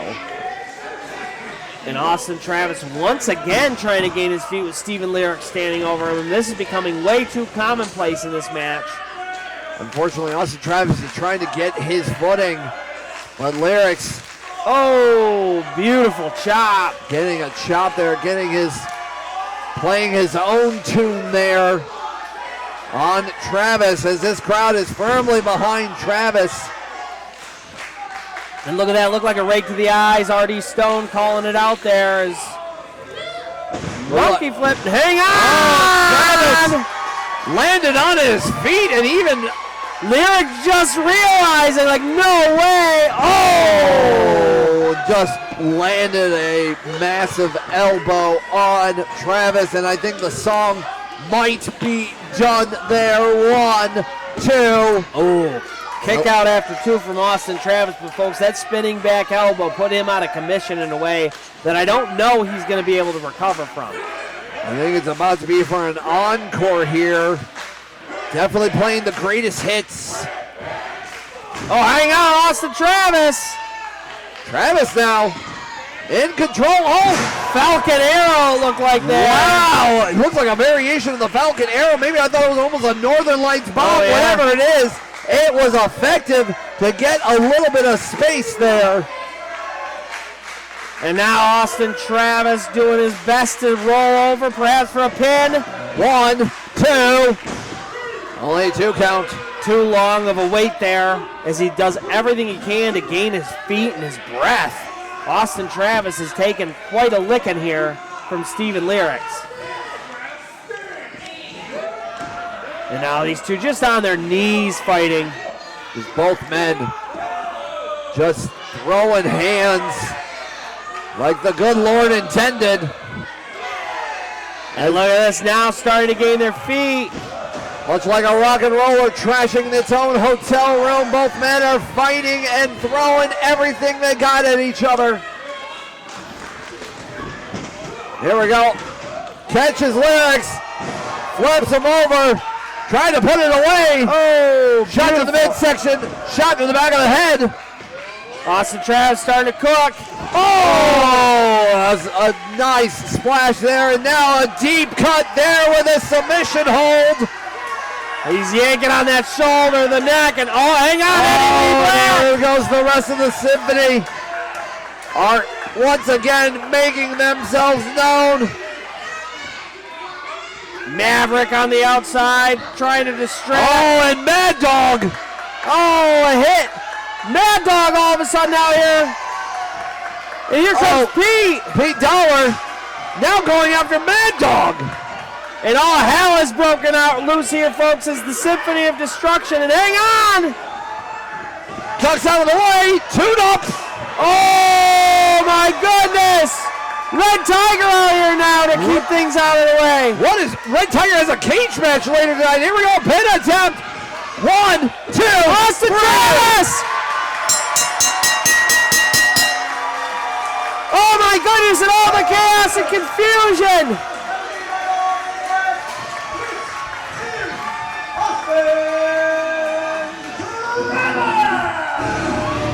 And Austin Travis finally getting the revenge he so richly deserved, despite the interference of the entirety of the Symphony of Destruction. Mad Dog definitely playing enforcer. Red Tiger coming out here as well.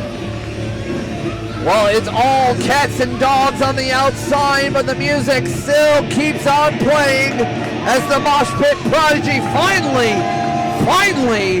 puts an end note to the symphony. Coming up, oh baby, we're gonna get the thing set up. We have 3 cage matches ahead of us here at Samurai Slam Peapod JLC on the call. It's gonna be a wild next 3 matches. But before that, title versus title. We have the Ronin champion, Josh Morris, versus the OVW United States champion, Erik Surge. Whoever wins this match will walk away with a title from each promotion. I was hungry for more violence, honestly. I understand. I don't want to forget this. This is going to be a double title match. Our friends over at Ohio Valley Wrestling giving us the opportunity to have their U.S. Championship be defended here at Super Shogun. That shows you how much respect and how everybody wants to be a part of Super Shogun. And we want you to be here for our next show. Check us out on social media for more. Super Shogun! We are halfway through the saucy countdown to Super Shogun Samurai Slam, August 30th at the Super Shogun Dojo in West Branch, Michigan, where I, the saucy Ronin champion Josh Morris, will defend this championship against the history maker, or the bomb, whatever he wants to be called this week, Erik Surge. Now, I've been not so subtly goading him into this match for about 2 months now, and I've been asked by wrestlers and fans alike, like, Josh, are you crazy, man? What are you thinking? He is 6'5". He is 300 pounds. He is mean. He's big. He's nasty. Why you gotta poke the bear? Why you gotta rock the boat? Well, first of all, that's just kind of what I do. It's my natural instinct. I'm a bit of an instigator. More importantly, though, Surge, I've encountered people like you my entire saucy life. Your whole one-beat, super-duper tough guy act, it's not new to me. Oh, is that too vague? Well, if you want to be precise and specific, let's rewind back to May, the Ronin Rumble. Oh! They're both wearing purple, so I understand. This moment right here. Now, you'll probably think that's like a punchline and that I'm joking, but I'm being dead ass. Seriously, run it Both back. wearing purple, so I understand. That's what you're about, Surge? You proud of that? Is your mother proud of that? I am the Super Shogun Ronin champion, and newsflash, Erik, I ain't a bitch. And I stand on business. Oh, and I heard everything you were doing on commentary when you were farting out your mouth. Oh, he's a keyboard warrior. He's got no class. He's a joke. You even call me a bag of milk? A bag of milk! Dog, that's hella disrespectful. And I got another Gwen size receipt for your ass for that one. All the girls stomp your feet like this. With you, half the battle is already over. I'm in your head, Serge. Your confidence is rattled. Your ego is like this close to falling off like a crackhead scalp. Deep down, you know Saucy Josh is a better wrestler than you. And deep down, you know you can't beat me. Sure, Mr. 6'5", 300 pounds is big, but you break a man's psyche and suddenly he's 5'6" and $150. And I'm like 6'1" and 202, so that's bigger. August 30th at Samurai Slam, Erik Surge. Get ready to wake up and smell the saucy coffee. Because I'm gonna beat you down, bruise you up, and send you home weeping, embarrassed, and empty-handed. I'll see you at the dojo.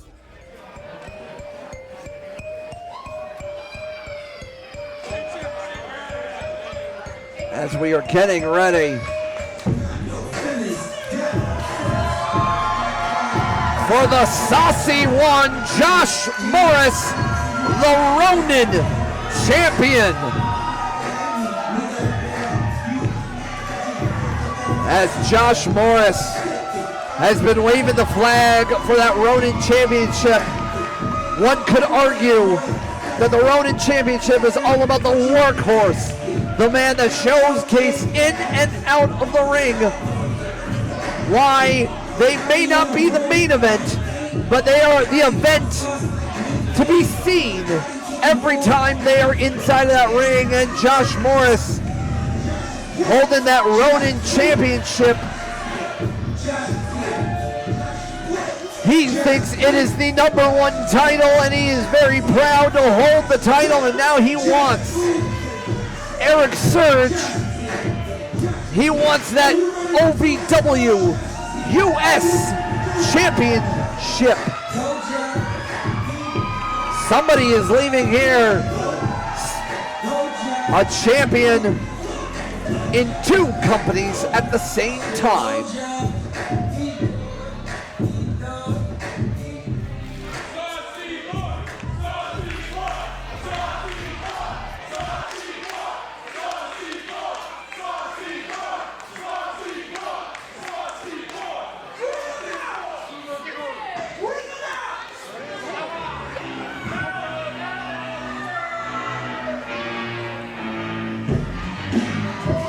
Here he is, the OVW United States Champion, the history maker, the bomb, Erik Surge. As you can hear, not many men more hated here at Super Shogun Wrestling. This man rips up the signs of little children and gets in their face. And he will do whatever it takes to claim victory here against Saucy Boy Josh Morris. Erik Surge has been such a force here in Shogun, and such a force in OVW, such a force up and down 75. But folks, if you look at Josh Morris, cool, calm, collected. The guy does not look nervous. A little bit cocky, so to speak, but it also is backed up with talent and skill.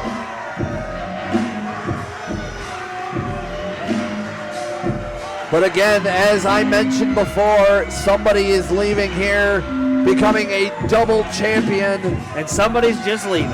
And someone is going to be leaving with a lighter backpack.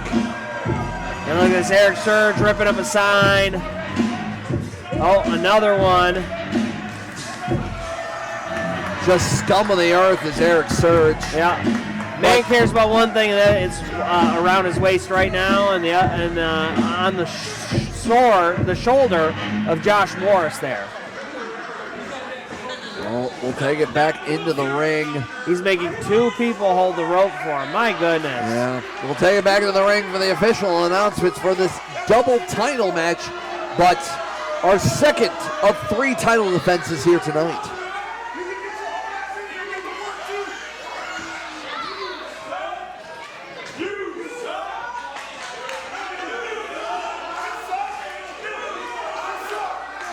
Ladies and gentlemen, welcome to the Super Shogun Wrestling Title for Title match.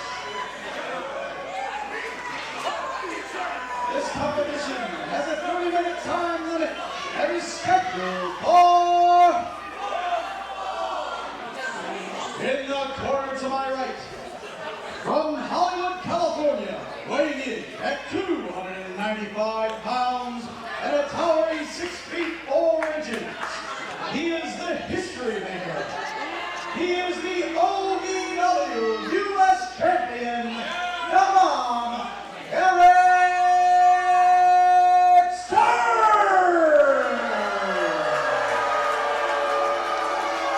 Erik Surge, still your OVW US Championship. He wants the Ronin Championship here tonight and is willing to put on that title. From Flower City, Michigan, weighing in at 3,200 ounces of saucy sauce, standing at 186 centimeters tall. He is your saucy samurai, your saucy shogun, your Ronin champion, Saucy Josh Morris! And if the sauce gets his way, he could be leaving with the OVW US Championship. And what a way to upset someone like Surge, as the Saucy Ronin champion is ready for his next defense.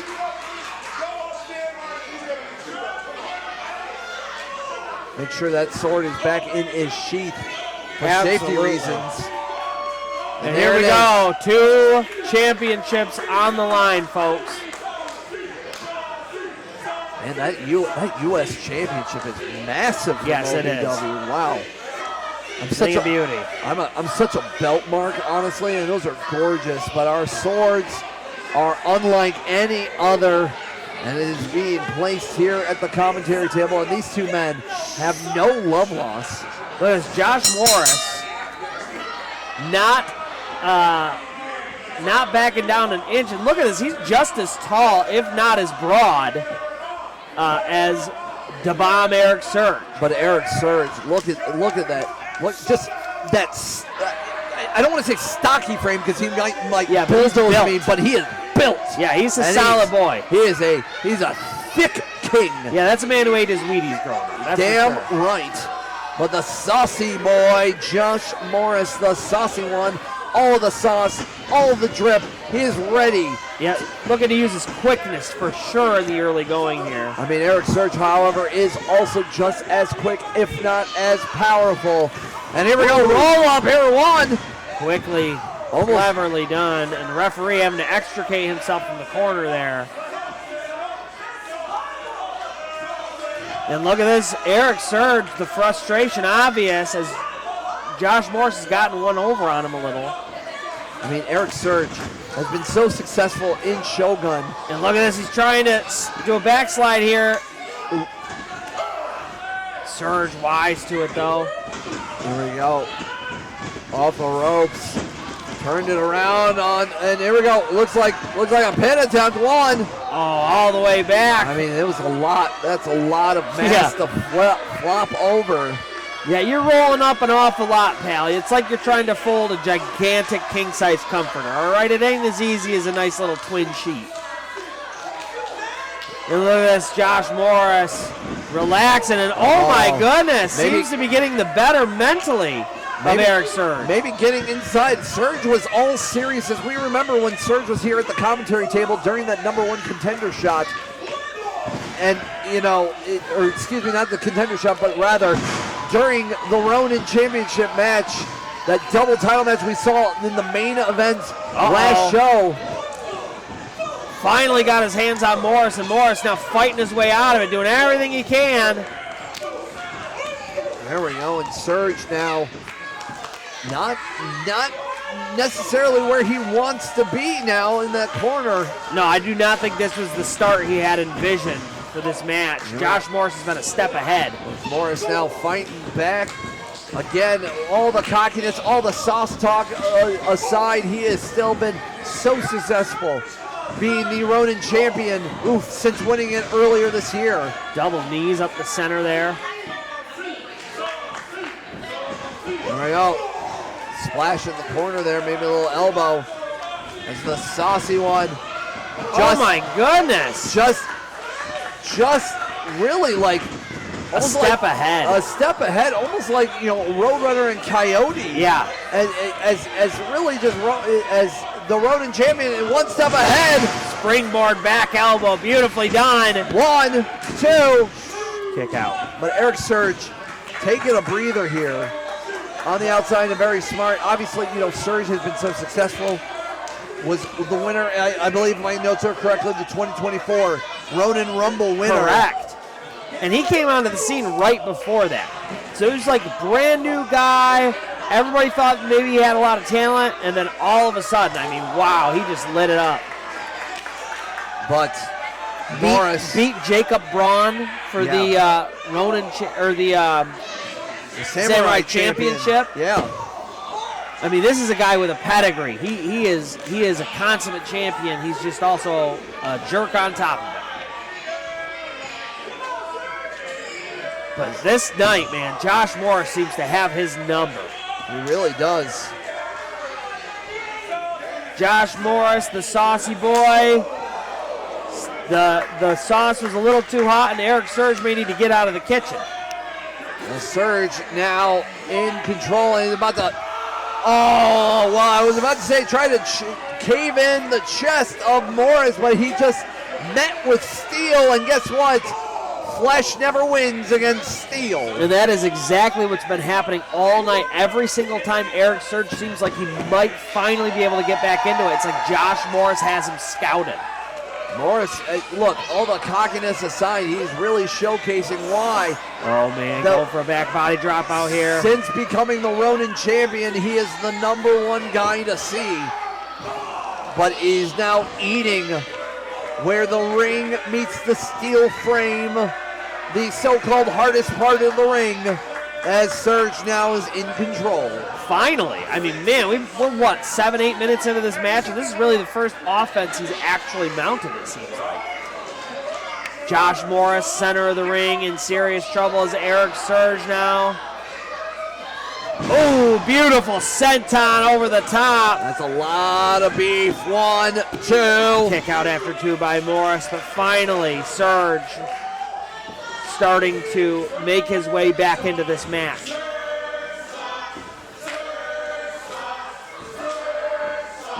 As Surge not making any friends here, but it does not matter. He wants the Ronin Championship.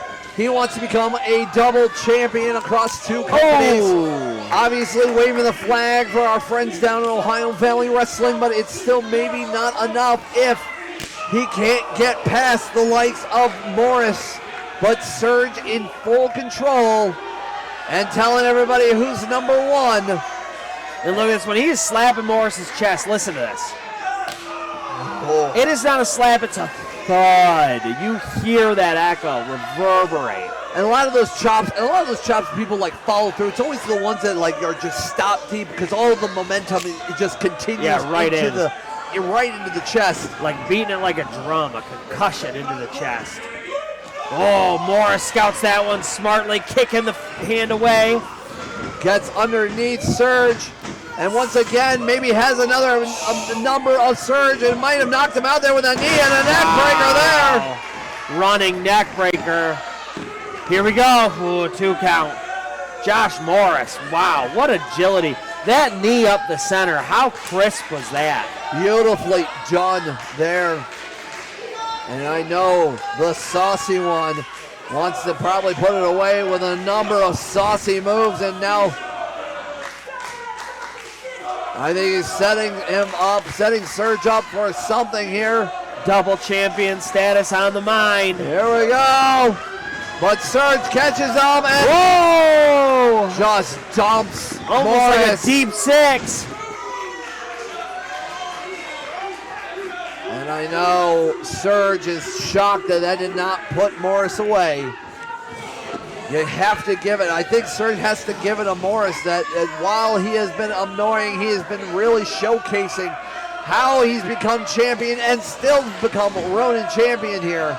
Yeah, I mean, these two, despite the fact that they're both champions, still very young in their careers, tons of life ahead of them. I mean, what talent. I mean, it showcases why Shogun has probably the hottest talent in the entire state of Michigan, maybe the entire Midwest. Look at this, Morris fighting his way out, doing everything he can. Oh! Huge DDT. That was the opportunity for Morris. And now both men laying down on the canvas, trying to fight their way back up. Well, at least Josh is. Surge has not moved. No, I think he might have knocked Surge out on that case. He is barely moving until just now, and maybe something woke him up.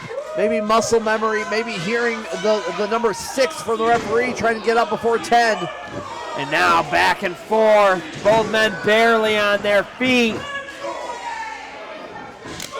Oh. More rights from both men, and Morris trying to turn it around on Surge. Yeah, looks like he's starting to pull away a little bit. Hang on, reversal here. Kick there on Surge. And these two, a lot of back and forth. Oh, here we go. Wow! Use the momentum of Surge. Look at this. All of a sudden, Josh Morris looking to seal the deal here. Trying to go for that saucy sick kick, maybe. Oh! Center of the ring. I think he got it. I think this might be done, but Surge smartly. Oh my goodness, no! Smartly rolling outside what kind of consciousness he was in to get on the outside of the ring. And look at this, Morris, so frustration about it. You can't win a title if there's a count out. That might be a good strategy. I mean, maybe you may not be a winner, and may not be gaining both titles, but you at least still keep yours you came in here today with. Yeah, if you know you're about to lose, at least holding on to the title you have is a better option. Look at this, Josh Morris, though, not satisfied. I mean, 2 titles are better than 1, but 1 title is better than none. But I know both competitors want both for a numerous of reasons as Josh Morris coming inside of the ring, but oh no! Oh no, dragging DDT! Surge snaps with that DDT. Oh my goodness, wow. A very close 2 count. He hooked both legs there. I thought Josh Morris was truly in trouble. Surge is in shock. Less than 1 second away from losing that Ronin championship. Those 3 seconds, so quick, but so far away from both gentlemen, I think might be going for the elbow in the making. Here we go. Surge. Morris doesn't see it coming. Oh my goodness. Caught him with the, oh! Nice slam there. It looks like he's going up. Going for that saucy splash. Oh, baby. Oh! Dark Surge is in real trouble here if Morris can get to the cover. But I think Morris hurt himself on the way down as well. Through everything. Finally gets it. 1, 2. Oh, hang on. Wasn't a 3 count. Oh, the referee saw the foot on the ropes. I think he stopped in mid 3 count and said that the foot was on the ropes. Oh my goodness, Morris, the frustration. He had the 3 count. Surge's foot just a little too far into the ropes there. Referee managed to catch it. consummate professionals are our referees, trying to catch all that they can in the ring. I think we're going to go for one more saucy kick here. Could And look spell the at end. Oh, it's... Oh! Surge smartly getting out of the way. Referee got pulled into it. Hang on! And once again, Erik Surge going downstairs and cheating on... What is that? Some sort of aerosol can? Spraying Morris with something. Oh! My elbow gosh. in the making with an assist by an aerosol can. And the referee still knocked loopy. And look at this. Finally, man, he's like, hang on, 1, 2, no! Oh my goodness! This is now how anyone wants to see our championships change hands. Well, Erik Surge. OVW US Championship title. And your new Ronin champion,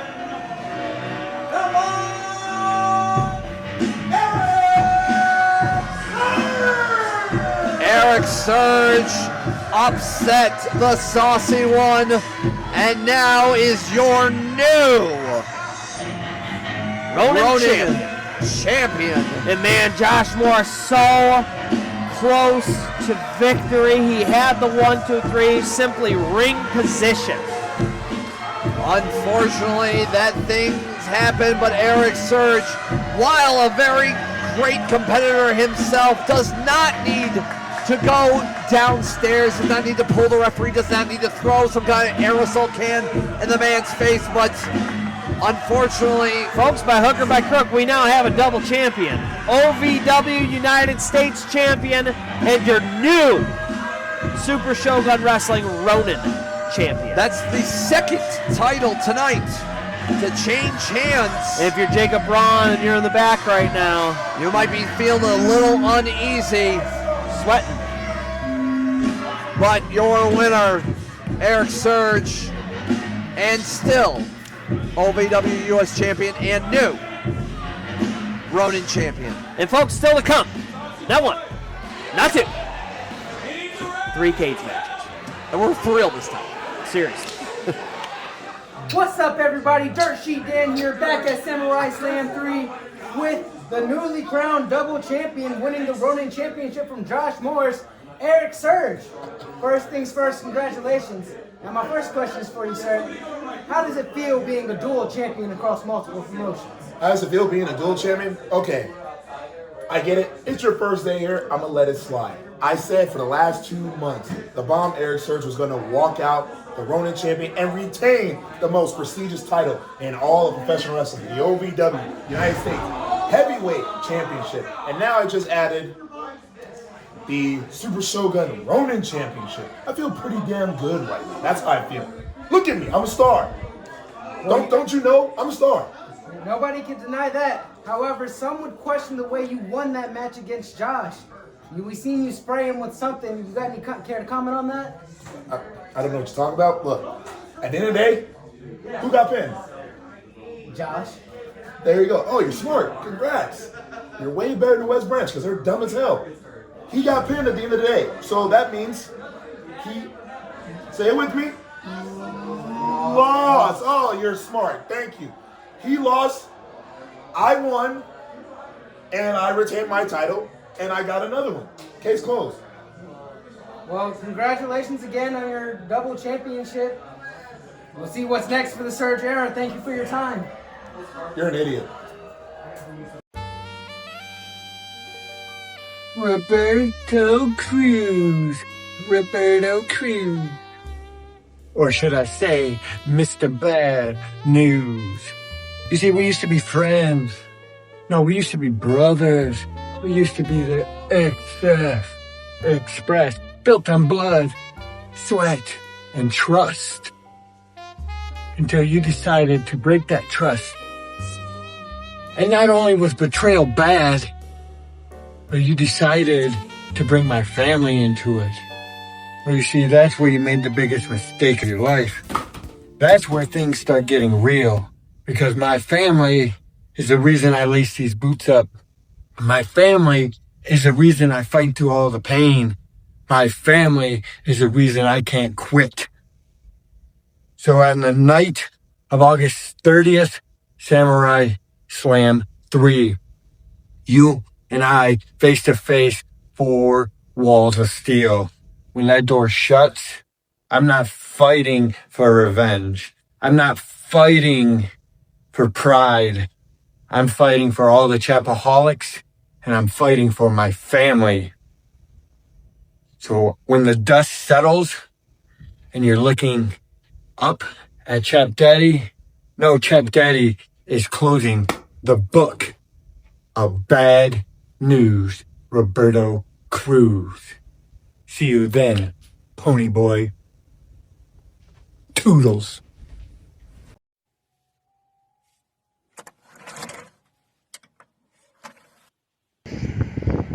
Chap Daddy, JJ Hughes. It's nice to hear back from you, my old friend. And I love the aggression in your voice. You're finally taking this serious.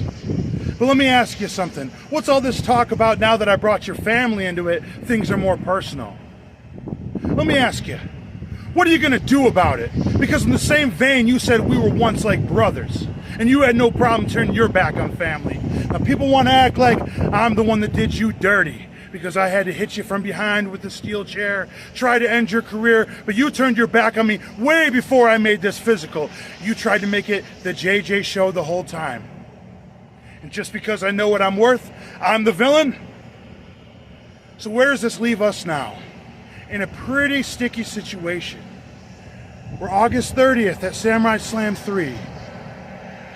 2 brothers will be locked inside a cage. And I'm gonna bring the blood, the violence, the agony, the brutality, anything I want. Because loser leaves town. And I'm gonna end you once and for good, JJ. Because I'm Bad News Cruz, and when I'm good, but when I'm bad, I'm better.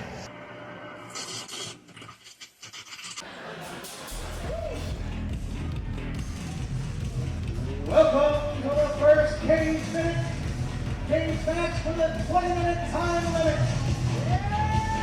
This is to determine who leads Super.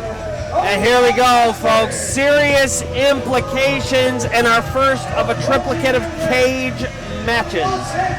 Roberto Cruz, Bad News himself, making his way to the ring. JJ Hughes will follow, and one of these 2 men will leave Shogun Wrestling forever. Pete Daddy Dollar making himself known definitely tonight. Obviously throwing some cash around, maybe getting himself, in the corner of Bad News Cruz. Obviously, Pete Daddy Dollar was the X Factor in that impromptu gauntlet match we saw last month. Obviously been joining us on commentary, angling lately. Earlier tonight, we saw James Dillinger take over as CEO. We know that Pete Daddy Dollar and James Dillinger are close, personal friends. What this means for the future of Shogun, we do not yet know. We'll have to find out, but all we know is one of these 2 men will not be back in Super Shogun. This is huge implications. A company that is on the rise, that all eyes are on Super Shogun right now. And one of these 2 men will no longer be welcome. And his opponent here, JJ Hughes. Let me tell you, JJ Hughes, what an up and down Shogun career. Rose all the way to our first inaugural Ronin champion. Whoa.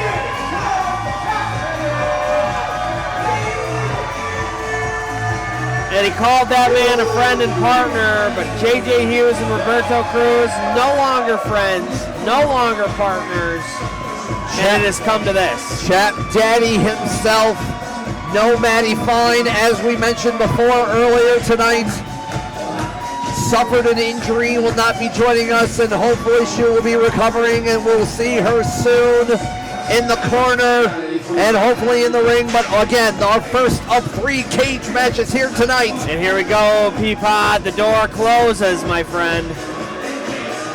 Soft spot in my heart for a cage match. Violence must ensue. The cage demands it. Nowhere to run, nowhere to hide. You are trapped like animals. This is a cage match, and this is a loser leaves Shogun match. And the Chap Daddy already greasing up his lips. And the once fun-loving Roberto Cruz, all bad news business. And here we go, folks. Cage match number 1. What a night. And these two in the center of the ring, man, a lot of anger and hatred between these two. And J.J. Hughes has been pent up with emotions, finally getting the chance to let them go. I mean, obviously, Cruz is so upset, and he felt that Hughes was really holding him back. But J.J. Hughes showcasing everything. And look at this, already trying to escape the cage to win this match. No such luck. Roberto Cruz, very wise to it. European uppercut there. Pinfall submission inside the cage or escape. There was a chop. And Roberto Cruz really. Oh, JJ! Taking it. And JJ really like fighting back as well. I mean, again, two men that thought themselves partners. Yeah, I mean, these two were super close, very close to tag team gold at one point. Oh! Nice leg lariat there. Rolls over him. But I don't know what got in the mind of Roberto Cruz. Maybe he was sick and tired of the fans. Maybe he wanted more money from someone like Pete Daddy Dollar. Cruz trying to climb. J.J. Hughes quick to stop it. All we know is Bad News Cruz definitely feeling all effects of this cage here. Oh, and J.J. Hughes. I mean, fists and boots to faces and asses. I mean, we know J.J. Hughes has been such a staple here in Super Shogun for quite some time. So many memories of both of these men and their battles. And look at this, Cruz pulling J.J. Hughes down. Third attempt escape so far. I mean, oh God, unforgiving steel. And again, we mentioned when flesh meets steel, steel always wins. And once again, Hughes bouncing off the metal head first. Pete Daddy Dollar. Oh my goodness. Oh God. Caught in the middle of the ring and the cage. It's just, it's nothing pretty about this. These are pent up frustrations. Everything building up for this match to happen. Look at him. Oh, look at this. Just ramming his face in. It looks like a wire is even between his mouth. They're just fighting like animals in this cage match.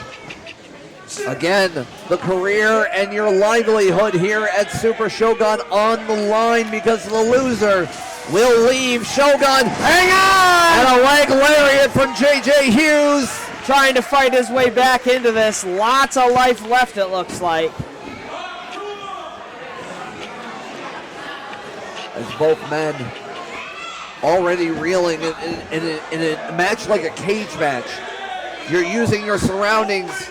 But it looks like Pete Daddy Dollar arguing with one of the officials here. He's trying to get Roberto Cruz to understand that all he has to do is crawl through the door. He can escape through the door, and that will count.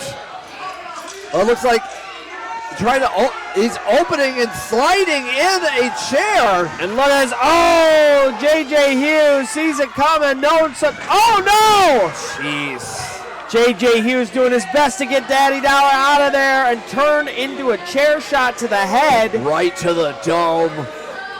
As Roberto Cruz, so proud of himself.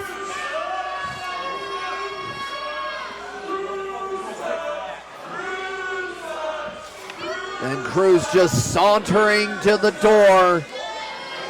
Look at this, looking to casually step out. Hughes there, though, doing everything he can, even from his knees. And I think he just wants to continue battling and beating down J.J. Hughes. Yeah, I mean, with Pete Daddy Dollar in his corner, it's like it's almost like a 2v1. Hughes is not going to be able to get out. Oh! Turned it around with an ace crusher there. Beautifully done. But where does he go? Up and over, and Pete's there. Try to go through the door, and Pete's there. Or maybe just go for a pin attempt. Oh, reapply. Trying to get the moisture into them and hang on. He's got some sort of bag in there. What could be in it? More chapsticks. Enough chapsticks for a lifetime. He will never be unmoist. But Roberto Cruz. And look at this, Hughes almost over. With all of the chapsticks in tow. All across the ring. And hang on. Cruz now. Cruz meeting the steel fence of the cage. As now J.J. Hughes going for once again. Looking, and he's got 1 foot over. It looks like this could be it. He's on the other side. Oh my God. He's climbing. He's climbing across. All he has to do is drop down, and that's it. Cruz doing his damnedest to hold him there, pulling that cage in. J.J. Hughes is going back in. Oh! Side Russian leg sweep from the middle rope. Maybe he saw where he was and he decided to change course and maybe deal a little bit more damage on Cruz, maybe hurting himself in the process. Oh my goodness, and now both men center the ring. As the Chap Daddy feeling the effects of that high-risk maneuver. Absolutely, both men doing everything they can to regain their feet. Crowd starting to get hype. And here we go, J.J. Hughes, corner to corner. Oh! I think he's going for seconds. Going for a second. Here we go, another boot. The aggressiveness of J.J. Hughes on display. Reapplying once more. Oh! Making sure. And Cruz not able to keep his feet. Down he goes. Making sure not only the lips are sealed and moisture with the leather of his boot. But hang on. Now all the way across in the corner. J.J. Hughes. All he has to do is drop down. No. Oh!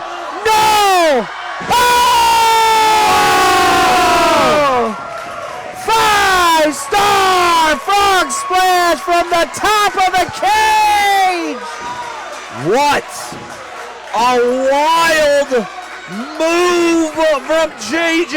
Hughes. And Roberto Cruz utterly unconscious in the ring. J.J. Hughes. Oh my goodness! Wow. No. Insane. Perhaps some sort of muscle reaction keeps Roberto Cruz in this match. But J.J. Hughes on his feet. All he has to do is make it to the...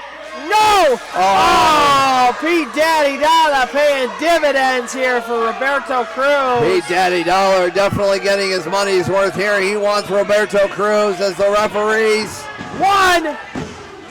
Oh, J.J. Hughes. The referees trying to play interaction. We almost missed that pin attempt there and from Cruz. Remember, folks, whoever loses, they have to leave Shogun forever. They are gone. Cruz, Hughes, everything on the line. Your livelihood, your future, these fans, so much opportunities in store for Shogun, and you might lose out on it. Oh my goodness, no! Oh, he slides over, hang on! Chair! And that chair that was slid in by Pete Daddy Dollar. now being used against Cruz. And look at him, he's going to town. JJ Hughes. One more for good measure. And JJ Hughes has his pick of the litter on how he's going to leave. He could go over the top. Not before everybody gets a little bit of a chapstick reward. Now, JJ, this is now your opportunity. Call it a day. He's thinking he has victory well in hand here, folks. Oh, maybe the amount of torture. Insult to injury there. Roberto Cruz has done to JJ. And look at this, Cruz, hang on. JJ Hughes doesn't realize it, but Cruz crawling to the door. Pete Daddy Dollar helping him. Oh, God, who's going to get out first? Oh, hang on. JJ Hughes. Jumping across the ring, grabbing the ankle. Might not be enough. And hang on, got the chair again. Bad News Cruz is begging for mercy. And look at this. Oh, low blow from Bad News Cruz. The hesitation from JJ Hughes was the ultimate. Perhaps thinking of his one-time friend and partner. Roberto Cruz certainly has no compunctions. Both these men have done so much together, and now at this point it's almost like losing a limb, losing a partner. As now Roberto Cruz. And once again, Cruz opening the door, looking to exit. JJ Hughes doing everything he can to get back to his feet. And he's one step away. He could just exit and end it. No.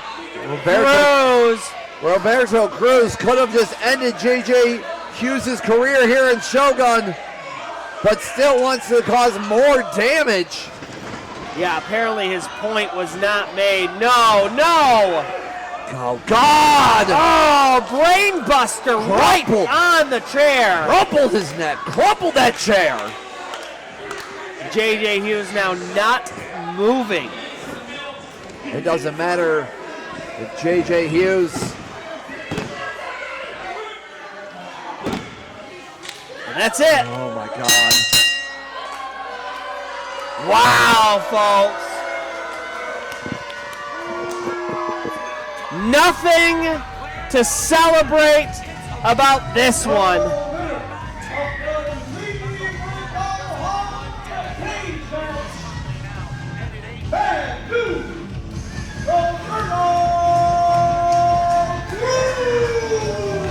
Roberto Cruz did not even just want to win the match, wanted to crumple and destroy the body of JJ Hughes. Yeah, I mean, he was on the last step. JJ was in the ring. There was no way, and he went back in to put a final exclamation point, a final stamp on the career of JJ Hughes. This is a dark day for Shogun. JJ Hughes has done so much here at Shogun, meant so much for so many people, and now he is forced to leave this company. Yeah, very long, very illustrious career. I've been calling JJ Hughes matches for over a decade, and let me tell you something, folks. That man leaves it all in the ring every single time.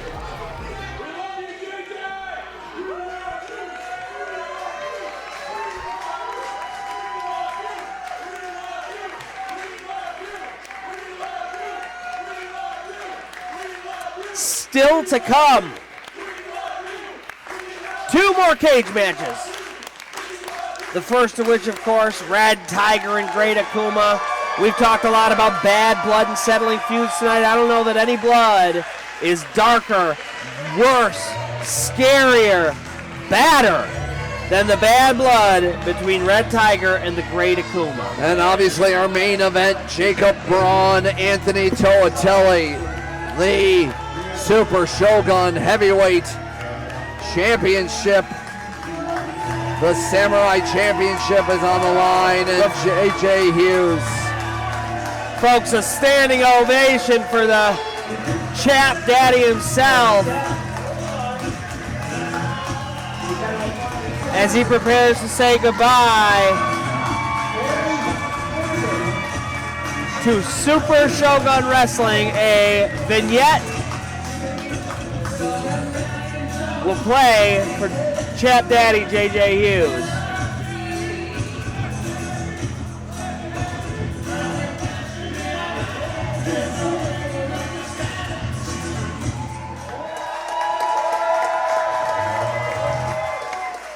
What a wonderful career that JJ Hughes has done.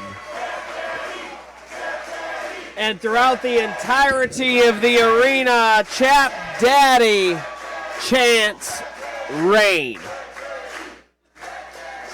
Shogun is never going to be the same without the Chap Daddy, for sure. But unfortunately, we have to move on in a very somber moment. But our second of 3 cage matches here at Samurai Slam 3. And this has been building for quite some time. It's going to be a very emotional fight, if it hasn't already been an emotional night here at Samurai Slam.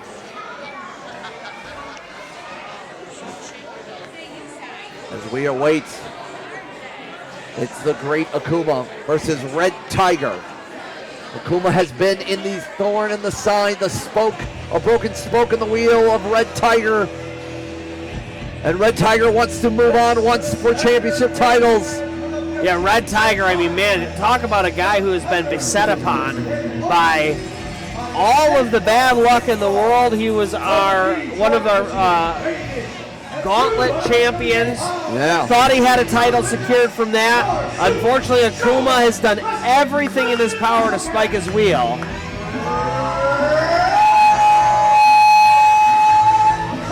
hang on. Red Tiger has a tigress. Got a little help coming with him tonight, and probably necessary, as the Great Akuma has more tricks up his sleeve than any magician I've ever seen. Well, the Red Tiger and his lovely, lovely tigress with a kiss of good luck, and he's ready for the prowl, ready for the hunt. Gain your energy, give him strength. Red Tiger wants to end the nightmare he has been in against the Great Akuma. And we'd like to take a moment to thank all of the sponsors who helped make Super Shogun come to life. Made in the USA, First Fitness, Pink Ink Tattoo, Live One, Realms, Chase Construction, Better Than Pawn, Covet Confections, West Branch Antiques and Comics, Kingdom Builders, Ogama Connie Voice, The Order by none other than JLC, AT&T of West Branch, Tiny Spark Studio, Jack's Attic, and the Woods of West Branch. Thank you so much for constantly donating and help us put on incredible things like the cage match you're about to see. And thank you for supporting independent wrestling. His opponent from the land of the rising sun, the forbidden warrior, all fear, the Great Akuma! The Great Akuma is ready. And look at this. For some action. Wait. What's in the cage? Oh, hang on. We have some kind of ninja. Wait a minute. And now the Great Akuma is exiting the stage. The Great Akuma was that masked ninja. One of the oldest tricks in the book, folks, snuck up behind the Red Tiger. And now the referee checking in on Red Tiger, seeing. That's Tigress trying to watch and look and making sure her man is okay. As a child, I would watch Thundercats and think how awesome Chitara looked, and now here she is before us. It looks like Tigress is asking for a chair. Hang on, Akuma doesn't see it happening. Oh, she's trying to protect. This match is not officially started in a Great Akuma like the scum he has been. Oh my goodness, just shoving her down. And trying to, oh my God, he's going to try to break the leg of Red Tiger before this match has even started. And the referee trying to call it off.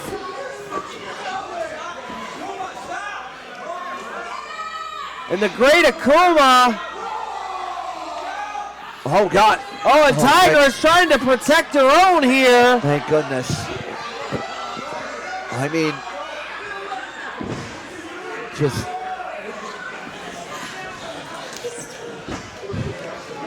Akuma wants that. Not only, we've already seen one career end tonight. Absolutely. We do not want to see another. Look at this. Tiger is trying to exit before things get too crazy. She's giving Red Tiger a moment, though. And Red Tiger! Oh! Listen, nothing speaks aggression like a right hand to the face through a chair. Now the Red Tiger, and hang on, Pete Daddy Dollar now again. Pete Daddy Dollar is all over this show. What is going on?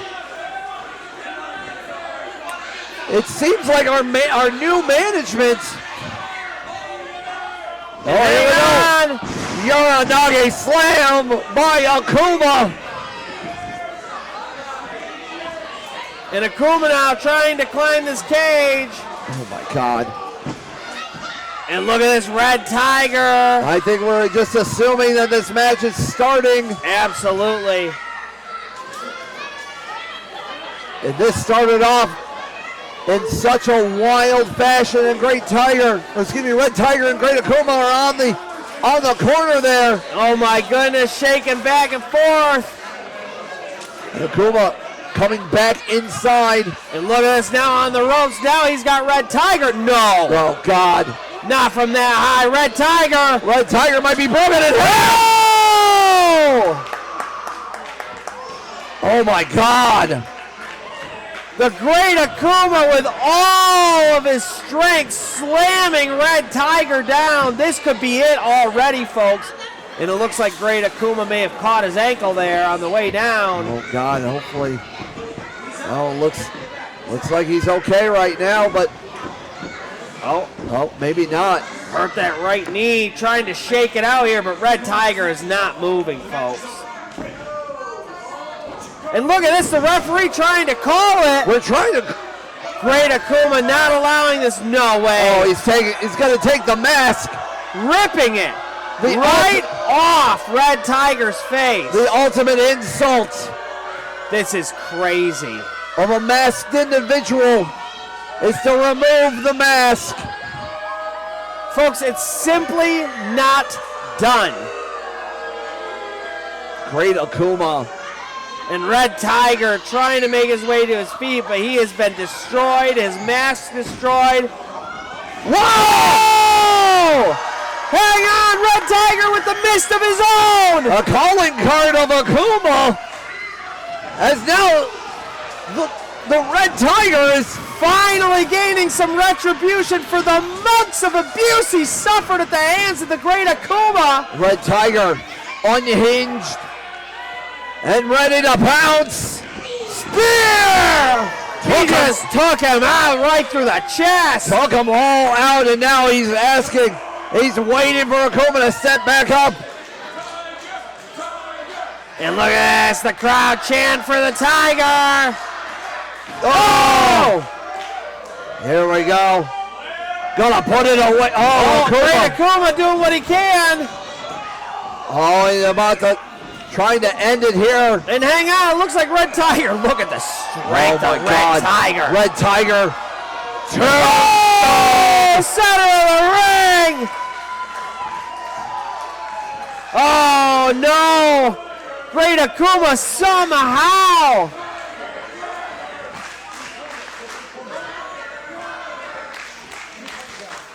Fans calling for a Tiger driver. I mean, it seems very appropriate. I think from Red Tiger, I think it would just be called a driver. Rock bottom, looking for it. Here we go. Got all of it. Oh my goodness, all of it is right. Crumpled him. Just slammed him right back. Holding him in half. And look at this Red Tiger confidently getting out. Exits the cage, and there we go. The curse of Akuma is over. And look at this, greeted by the Tigress. Finally, Red Tiger. Akuma thought he was smart. Red Tiger is smarter. And look at this Red Tiger ripping off the rest of the vestiges of that mask. Losing the mask may have been a bad thing, but winning this match was oh so sweet for the Red Tiger. Great Akuma still not moving. Well, Red Tiger now can move on to greener and bigger pastures, and Great Akuma will go back to where he came from. And folks, you know what that means. Main event time. Main event time. The Samurai Championship will be on the line. Jacob Brawn, Anthony Toatele, and again in a cage. Coming up next. What's up, everybody? Dirt Sheet Dan here at Super Shogun Wrestling, and my guest here tonight, he's the #1 contender for the Samurai Championship, Anthony Toatele. Thank you for being my guest here tonight. I gotta ask, what are your thoughts going into your title match here tonight? What are my thoughts? My thoughts are, Jacob Braun, I'm gonna whoop that ass, and I'm taking that title after a year of you running from me. Those are my thoughts. Strong words from our challenger here tonight. Good luck to you, and thank you for being my guest. Thanks, man.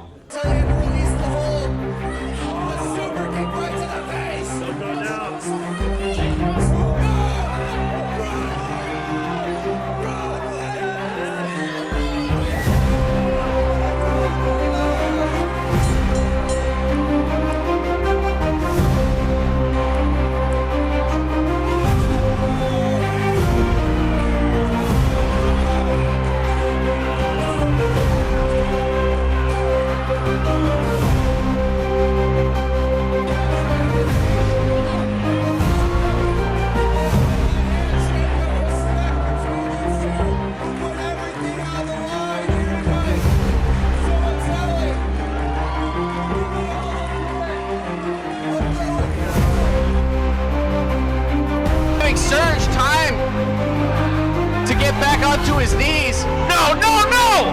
And Brody will not let him do it. Avoided letting him hit him with the headshot. Oh no! Surge from behind, pushes Braun into the chair, into Brody. No, no! Back elbow strike to the back of the neck of Braun. Braun, not like this! No, no, no! In for the cover goes Surge! And Brody has no choice! One! No, no! Two! Three! Oh my God! Has done the unthinkable! No! Erik Surge has done the unthinkable! The honor of gifting the new Super Shogun Wrestling Heavyweight Champion his proper katana.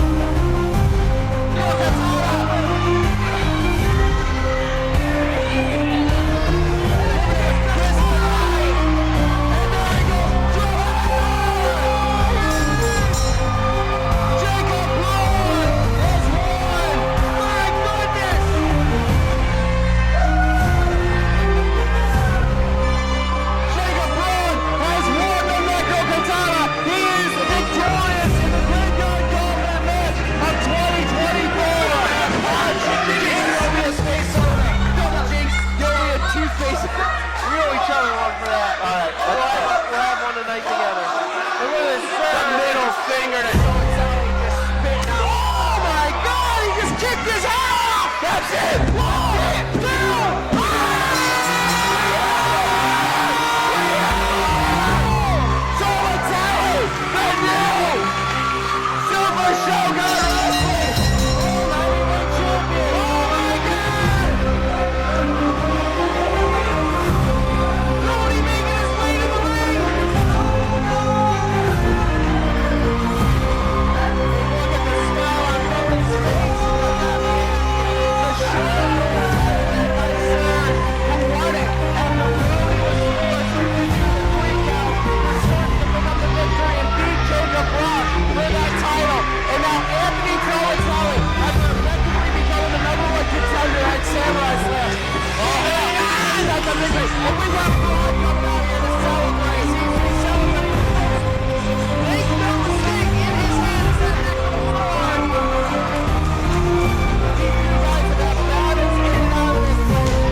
Four eliminations.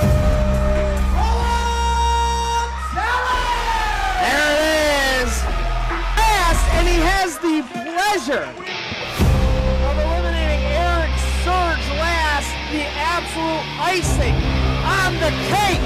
That is the Ronin Rumble as champion and challenger stare at each other, staring daggers and death at one another. And folks, it has been my genuine pleasure to call tonight's card from everyone here at Dragon's Den Productions.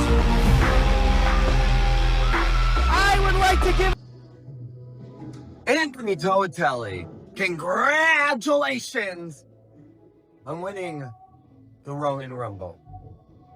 So we get to do this dance again. And Anthony, I gotta be upfront with you. I gotta be honest. I've never really explained myself. Do you know why I did what I did? Why I cashed in the Necro Katana on you? Because I realized that I have so many people in my life who I would go to war for. People that I love. People that I'm in love with. And they don't love me back, man. They don't love me back. And you're one of those people who just doesn't feel the same way. I don't think you would go to war for me like I would for you. And so now, on August 30th, we do this one last time. I'm not looking up to you anymore. I'm stepping over you. And that's the end of it. Yeah, you know, we're so blessed because it's like, obviously the talent here is incredible, but man, so is the staff. Just everybody's on point. It makes life so much easier. While this has only been my second time here, it feels like, and I've been welcomed by such the greatness of everybody, and none other than Anthony Toatele. Here we go. Representing why Super Shogun is so great. Yeah, you know, Jacob Braun, talk about a saga. I mean, that guy is our inaugural Super Shogun Samurai Champion. He very briefly lost that title, and it just consumed him with darkness. And since then, this man has just had a vice grip on this championship. And Anthony Toatele has been chasing this champion for months now, and he finally hasn't cornered in a cage. Ever since it all started at the Ronin Rumble. And since then, Anthony Toatele's had eyes on one goal, the Samurai Championship, the crown jewel of Super Shogun. Nowhere to run, nowhere to hide. It is all happening in a cage match. Anthony Toatele. And boy, have you ever seen someone look so ready? Look at that, man. Look at specimen. it. A specimen. He looks like he was carved out of granite. This man, I could see him headlining arenas filled with tens of thousands of wrestling fans. But we are here in West Branch, Michigan, where Anthony Toatele is ready, is willing, and he's putting it all on the line for the Samurai Championship. Absolutely. And of course, if you're watching us online, make sure to subscribe to the YouTube channel to catch all of our content, not just these episodes, but special interviews and a bunch of exclusive content. And of course, you cannot have a challenger without a champion. Jacob Braun, as you said, vice grip is the most appropriate term that he's had that title. I have not seen, of all the footage, of all of me studying everything in the history of Super Shogun, it was a rarity, like you said, that Jacob Braun has not hold that Samurai Championship. Absolutely. They don't call him the bastard for nothing after losing the title or that sword the first time. I mean, truly, Jacob Braun's entire demeanor changed. No longer did he have fun. No longer was he doing the showboating. Now it's a very serious, very aggressive, very game Jacob Braun. And we will see all of that unleashed inside of a steel cage tonight. We'll send it down to the ring for your main event here at Samurai Slam 3. And your Samurai Championship title match.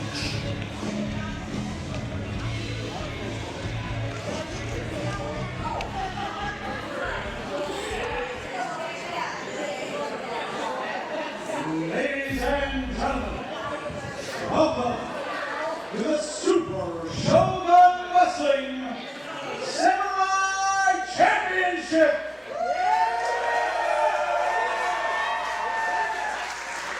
This competition has a 30-minute time limit and can only be won by escape or pinfall. In the corner to my left, representing Big Ugly Barbell and Old Creed Fitness and OVW from Salt Lake City, Utah, at 220 pounds, 6 feet tall, the Flowing Samoan, Anthony Toatele! Anthony Toatele wants that Ronin championship that he's been gunning for months. And to my right, from Detroit, Michigan, your reigning Samurai Champion, Jacob the Bastard Brawn! Jacob Braun wants nothing but that championship sword in his grasp. There is no frills. There is nothing fancy about Jacob Braun.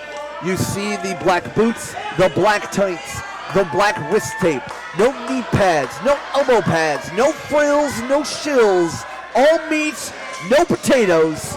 Jacob Braun is the Samurai Champion. Jacob Braun wants everything but holding the title. But Toatele, so impressive, such a specimen, so impressive in places like OVW, here in Shogun, and so much more, up and down 75. And look at this. As you heard, folks, no love lost between the crowd and Jacob Braun, and certainly none between Braun and Toatele, as Anthony Toatele goes to work, putting feet and boots to every inch of Jacob Braun that he can. Braun quickly trying to escape the cage. Once again, win by pinfall or cage escape. That's it. Braun doing everything he can to do the latter here. I mean, I do not blame him. No, I wouldn't want to be in there. No. With an angry, vengeful Anthony Toatele. Well, Anthony Toatele, we know how impressive he has been throughout Shogun, throughout the year that Shogun has had. Probably the biggest year to date of Super Shogun. And it all ends here for this year, because who knows what will be coming out here tonight. We already have new tag team champions. We have a new Ronin champion. Could we see 3 for 3? Absolutely. JJ Hughes stepping inside the squared circle at Shogun for the last time tonight. I mean, what an incredible journey we've had. We've had Red Tiger finally getting his win over Akuma. We saw Benjamin Brody put it all on the line, but also now been upset and upseated as CEO. Well, we have a new one. Ric Caurdiea, Brandon Day had a fight to remember. Oh, Jacob Braun smartly trying to escape here. And Jacob Braun now trying to end tonight with still becoming the champion. Not to mention all the grudge matches. Cesar, Ashur having to take on 4 people of Obsidian at once. That was insane. I mean, what a night we have had, and all culminating in this. These two beating the absolute hell out of one another against the steel cage. A steel cage that has no love lost, no remorse. All violence, again, flesh and steel meat. And Jacob Braun, the bastard, with a slam there, slowing the pace down. And Now, yeah, Jacob Braun now in his element. You know, he was trying to escape earlier. Now it looks like he's kind of got things where he wants them. I mean, do not let some of the tattoos fool you. This man is an absolute beast inside of the ring, and just literally, again, all meat, no potatoes, just cut. And look at this, just rubbing his face against that steel, the steel biting into the head of Anthony Toatele. Just yelling. Did you see, like, the aggression? The My aggression. goodness. Yeah, you could tell angry. This is personal for both of them.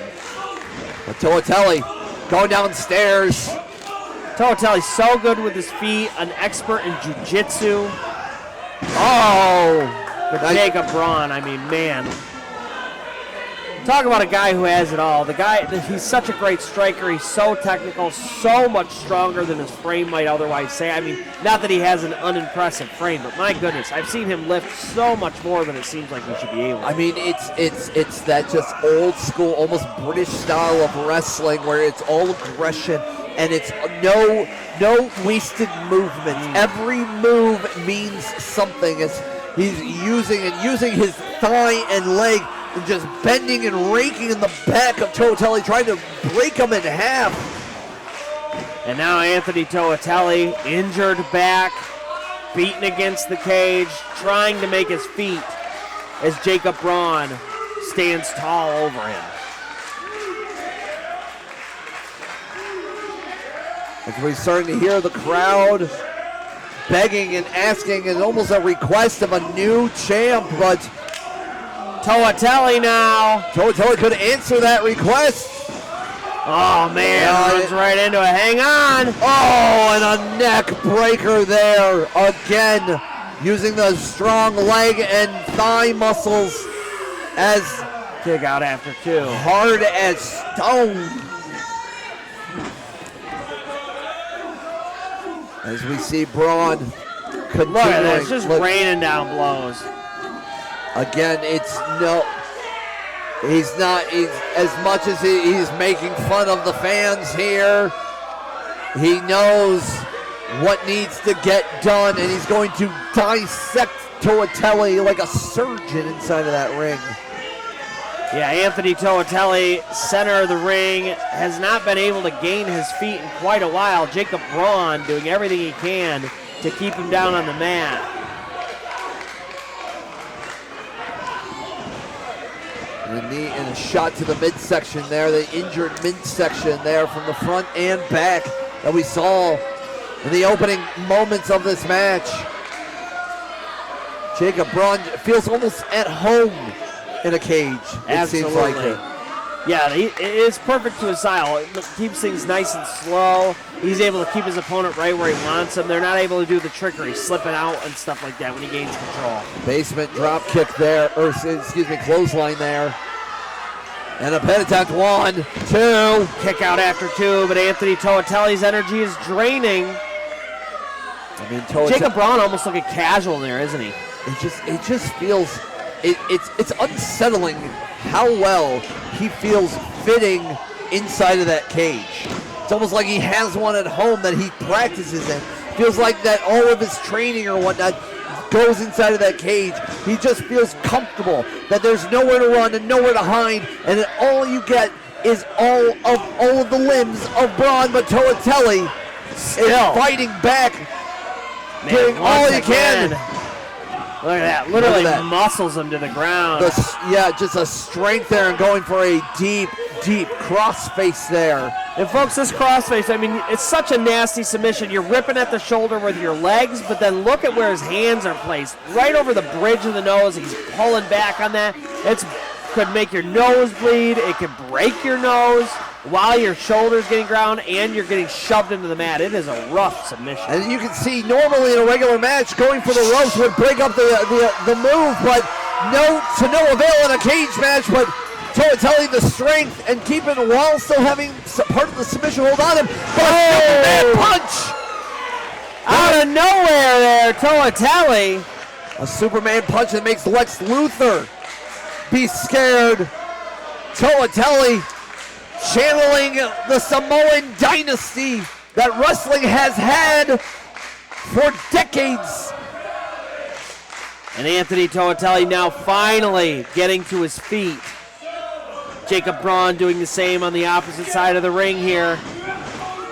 Clothesline there from Toatele. A second one on Braun. Looks like he's heating up. I think he's digging in deep. Oh! Ricocheting off of the cage like it was nothing. Toatele digging in deep. Oh, that beautiful knee he does so well. Very high knee there. And a Samoan drop picture. Perfect Samoan drop. 1, 2. If anybody was going to do it, the flowing Samoan, you would think, would have the best Samoan drop. It sure was. And my goodness. Jacob Braun now perhaps crawling to the cage door, hoping for an exit. Toatele now up, not going to let this happen. A stiff right there. Here we go. Reversal by Braun. Reverse Irish whip into the corner sends Toatele so hard into the turnbuckle that it forces him down to his stomach. And I think that also with all the damage that was done on Toatele's spine, feeling that with the steel into the corner, but Toatele fighting through it with a leapfrog, trying to go for some kind of hip toss lariat. Oh, back and forth. These two know each other so well. So many matches. And Braun trying to escape, but Toatele right behind him. Braun fighting through.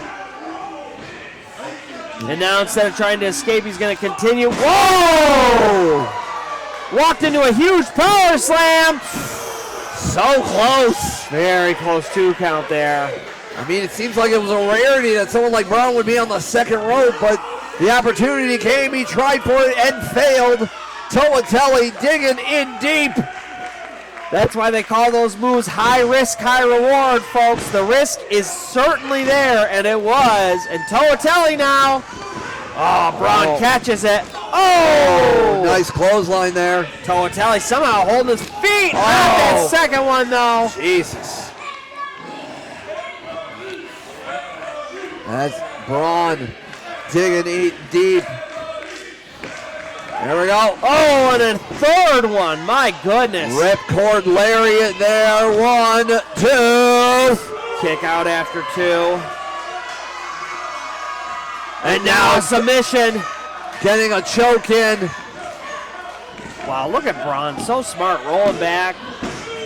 Has to break the submission to get out of the pin. Oh, look at that. He just trapped. Looks like perhaps a triangle. Toatele, of course. And very skilled in jiu-jitsu. He will know the proper countermeasures to take. Oh, but also the strength of Toatele, but Braun is still digging in deep, holding on to that triangle choke. And listen, Anthony Toatele, with all his strength, it is being drained away right now. But Toatele once again using raw strength. Oh, this time breaks the hold. Very nice by Toatele. And now Jacob Braun laying back, having trouble gaining his bearings here. There's Anthony Toatele starting to stir.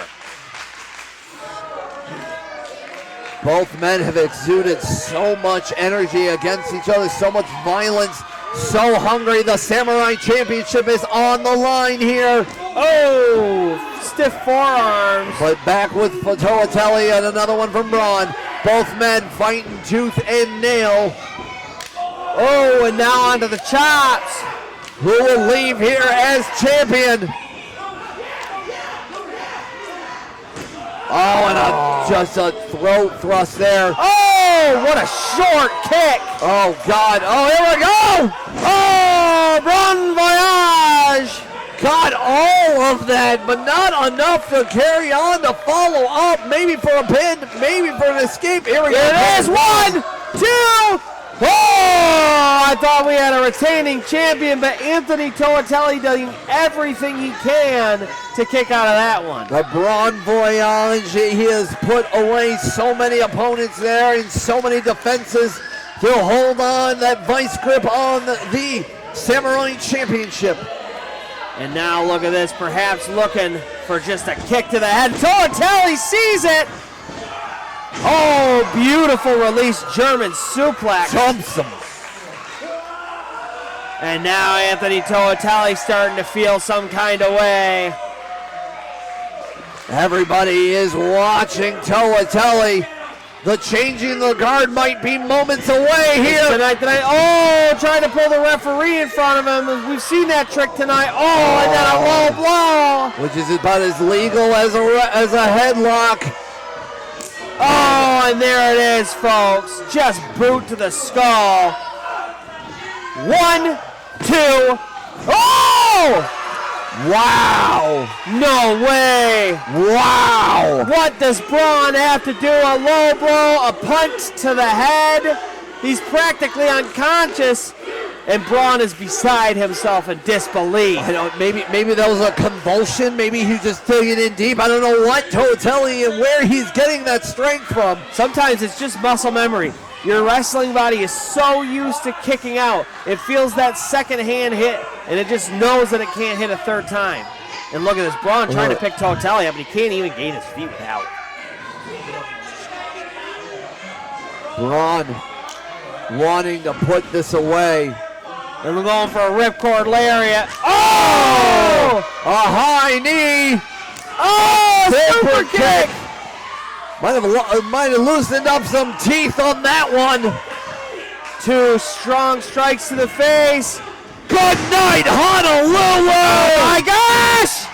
1, 2, oh!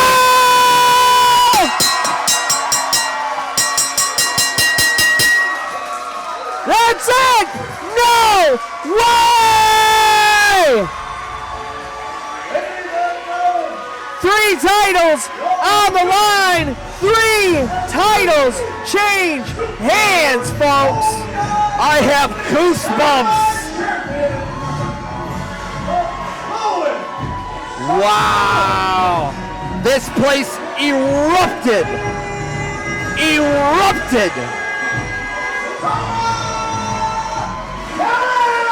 Wow. Anthony Toatele is your new Samurai Champion. I mean, after so long, so close to tasting the sweetness of the fruit, he finally gets his hand on it. And boy, does it taste sweet.